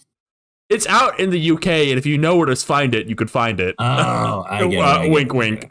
It's out legally though, so I've seen it legally. But if you know how to watch it, you know how to watch it. And I don't even think I have to say Wallace and Gromit they never miss. That's all I'll say. I don't want to talk too long. Sorry, so late in. Gromit is the great action hero movie star of this generation. I think he's the GOAT at fixing Wallace's problems. He really is. Okay, here we go. We can do 2 questions just real quick at the end here, and then Rosa has something she wants to promote. Mush 1-1 always bring in the good questions for us to answer. I feel like we do Mush's the most, but Mush always is good asking questions. Any favorite games of this year? New stuff or just stuff you played for the first time? Either or. Sonic X Shadow Generations is probably the only main game I played this year. Yeah. I picked it up with the Keanu Reeves DLC. Yeah, baby. And I was like, I like this game. I put it away for like a month because I was busy with some life stuff. And then right before the election, I stopped playing the game. Oh my god! And yeah. Oh my god! It's just impossible to play that in a post-Trump world. Yeah, in a post-Trump world, the Shadow's a little too woke for Trump's America. But yeah, a great game. Finally a good Sonic, a really good Sonic game, best Sonic game since Generations. It could be the best Sonic, the funniest Sonic game in February. That's right. All they had to do was make Generations again. Yes. Yeah. Again. Finally, the Generations follow-up I wanted. Yes. Like 15 years ago. Shadow Generations is a good sign for the series' future because now it looks like they have a budget now for the first time in 27 years. I can't wait for the Amy spinoff game. Sonic Frontiers 2 is still happening, so look forward to that. I'm looking forward to the Amy spinoff game where she has to fight Metal Sonic, and it's going to come out in 2027. I wouldn't be. Dear Amy, baby, let's go. I wouldn't be surprised if they did like a full sequel to Frontiers, because I learned recently that's like the only Sonic game ever that sold good in Japan. Yeah. Oh yeah. What about you, Rosa and Seep? Favorite game? I mean, I actually played a few. Ryan, you're probably going to talk about Anton Blast. Yes. Right? And we've talked about Anton Blast a lot. That one's pretty high up there. I think the next like new game that came out this year, other than Sonic and Shadow Generations, I did play RZ, the Jewel of Faramore. Oh yeah, which was I need to play it. It's like the Zelda CDI kind of, I guess, spiritual successor. And I actually really enjoyed my time at that. So those are mine.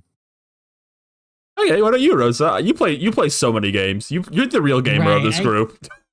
Right. I played so much this year. It's kind of hard to say exactly what's up there. Yeah, which like phone gacha game is your favorite? The Pokemon T card game app is pretty good. I got into that because of my brother, and I'm sorry, I get really good. Fields of Missy was really good one this year. Anton Blast was fun. I really like Atlas. That was a fun game to play with friends, and very rotund. Bummer Cyberfuck is still up there. Corn Kids was amazing. Okay, let me say something recent. Mistia is up there. My favorite Sims game, Mistia Izakiya. And my other favorite RPG at the moment is where is it called? Where is it? Where is she? Toho cheese Arcade. plate. Yeah. I have good taste. Toho Artificial Dreaming Arcade is a really good RPG. That's my first experience with a Persona game in the mechanics, with Persona mechanics, and it's already so good. Shin Megami Tensei, whatever. Either way, definitely those two, and they're like doujin games, so really great. All right, yeah. Wait, also want to say Super Mario 64 Co-op Deluxe is it's a really fun multiplayer experience. Oh yeah, we did play that on live. Yeah, there's a new ROM hack that came out that makes it really funny, even funnier. All right. You should join me. Okay. All right. You, Ryan. I played 4 new games this year total, and I can rank them all for you right now. Okay. I would say 4th place, and this might come as a shock, of the 4 games played this year, this is the last. I put Mario Luigi Brothership in 4th. It's pretty good, but I think that game needed to be half the length it actually was, because it takes too long to get to any of the good stuff. Was way too much downtime in between. Well, yeah. Well, I guess you should be playing Arcade of Dreams, Artificial Dreams. Like Mario. No, third place. I was just gonna say, Mario and Luigi usually strives on that's very like moment to moment, like just quirky event to quirky event, and I think this one takes a bit too long to get those quirky events. That's my review. My third place is also Mario. Third and second are very interchangeable, actually. It's very close. I'm just going second a bit more of an edge. I'd say Mario Party Jamboree is my third favorite. It's just a good Mario Party. There's nothing else really to say about it. Second place is Penny's Big Breakaway. I had a lot of fun with that one. It's by the Sonic Mania guys. It's a very speedy 3D platformer. It allows you to do a lot of fun skips and stuff. It's got a fun visual aesthetic. And then number 1 is very easily Anton Blast. That's the best game I played this year. I think it speaks to me on a lot of personal levels. I think it is a very B video game, and I enjoyed it a lot. I like It's Anton the future Blast. of animation. Yeah. All right. Oh, excellent. I'm glad we played so many great video games this year. Watched so many great movies this year. It's been a great year. And the year's about to end. Yeah. It's all about to come crumbling down. Rest in peace, Jimmy Carter. Rest in Did he just die? Oh my god, wait, what? Hold on, turn on the news. Any channel. No. Man, turn on the news. Doesn't matter. This can't be real. This can't be real. Jimmy Carter. Guys, we need to get really serious right now. Jimmy Carter. Please. No. Jimmy Carter remembered as statesman and humanitarian? No. What we know about Jimmy Carter's funeral plans? No. What? Jimmy Carter, the 39th U.S. president, has died at 100? No. Are you serious? Age 100? No.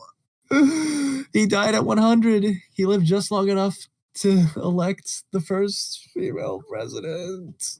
Oh, yeah. Oh, screw everything I said. Screw all the books. Screw all the movies we watched. Screw all the games we played. Nothing matters anymore. Everything's awful.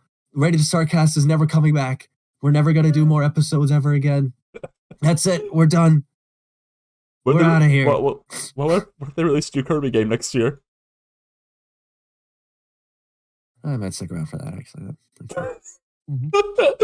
Well, before we end the show, Rosa has something she wants to promote. Let me put it on screen as you talk about it. You just go for it. Go for it. I don't know. I said it like that. Let's see. What's the first announcement? What are you putting up first? Oh, I'm trying to find where you put it. Okay. Just do whatever you want first, and I'll put it on screen as you talk about it. First thing first. So, it's been a long time coming. I've been threatening you all with this. The first chapter of It Girl is coming out. Well, it's out now. But it's out to read now. But I'll be linking stuff for it. Yeah, no, It Girl's out now. The Yuri inspired by Mike and Melissa. Oh my god. You made a Yuri comic inspired by Mike and Melissa. This is like where can I read this comic? You've channeled your strange obsession with Mike and Melissa into something beautiful. Yeah. So this is going to be up on the Pebbles and Leaf website. It's going to link to that. Yep. So I'll be posting it up tonight after the stream. So look forward to that. First chapter is out now. And I'm hoping to get 2 more chapters done by the end of January. So I'll give it a read. Yeah. And we're very hard on it. Ty, I actually did it. There you go. Happy now. And another big announcement. So, a while back, I participated in donating to the Pals for Palestine on Blue Sky, which Alina is also a part of, friends of the podcast. Right now, I've been promoting this mascot called the Footlong for Alpha Guardian. It is a funny dog trying to eat a foot-long hot dog that's too big for it. So I recommend you check it out and lend your support. I'll look to that in chat a second. I'm getting everything on screen. SpongeBob! Help! Also, check out other mascots on Pals for Palestine. There was a Yuri mascot, so maybe you want to support that. Or you could support Footlong. Support whoever you want, as long as the money goes back to the family we're helping now. All right, yeah, definitely awesome. Check the link out, and you should also share it. If you can't even donate, just click the repost button on Blue Sky. Exactly. Yeah, and also don't forget to do your daily clicks in aref.org. Yes.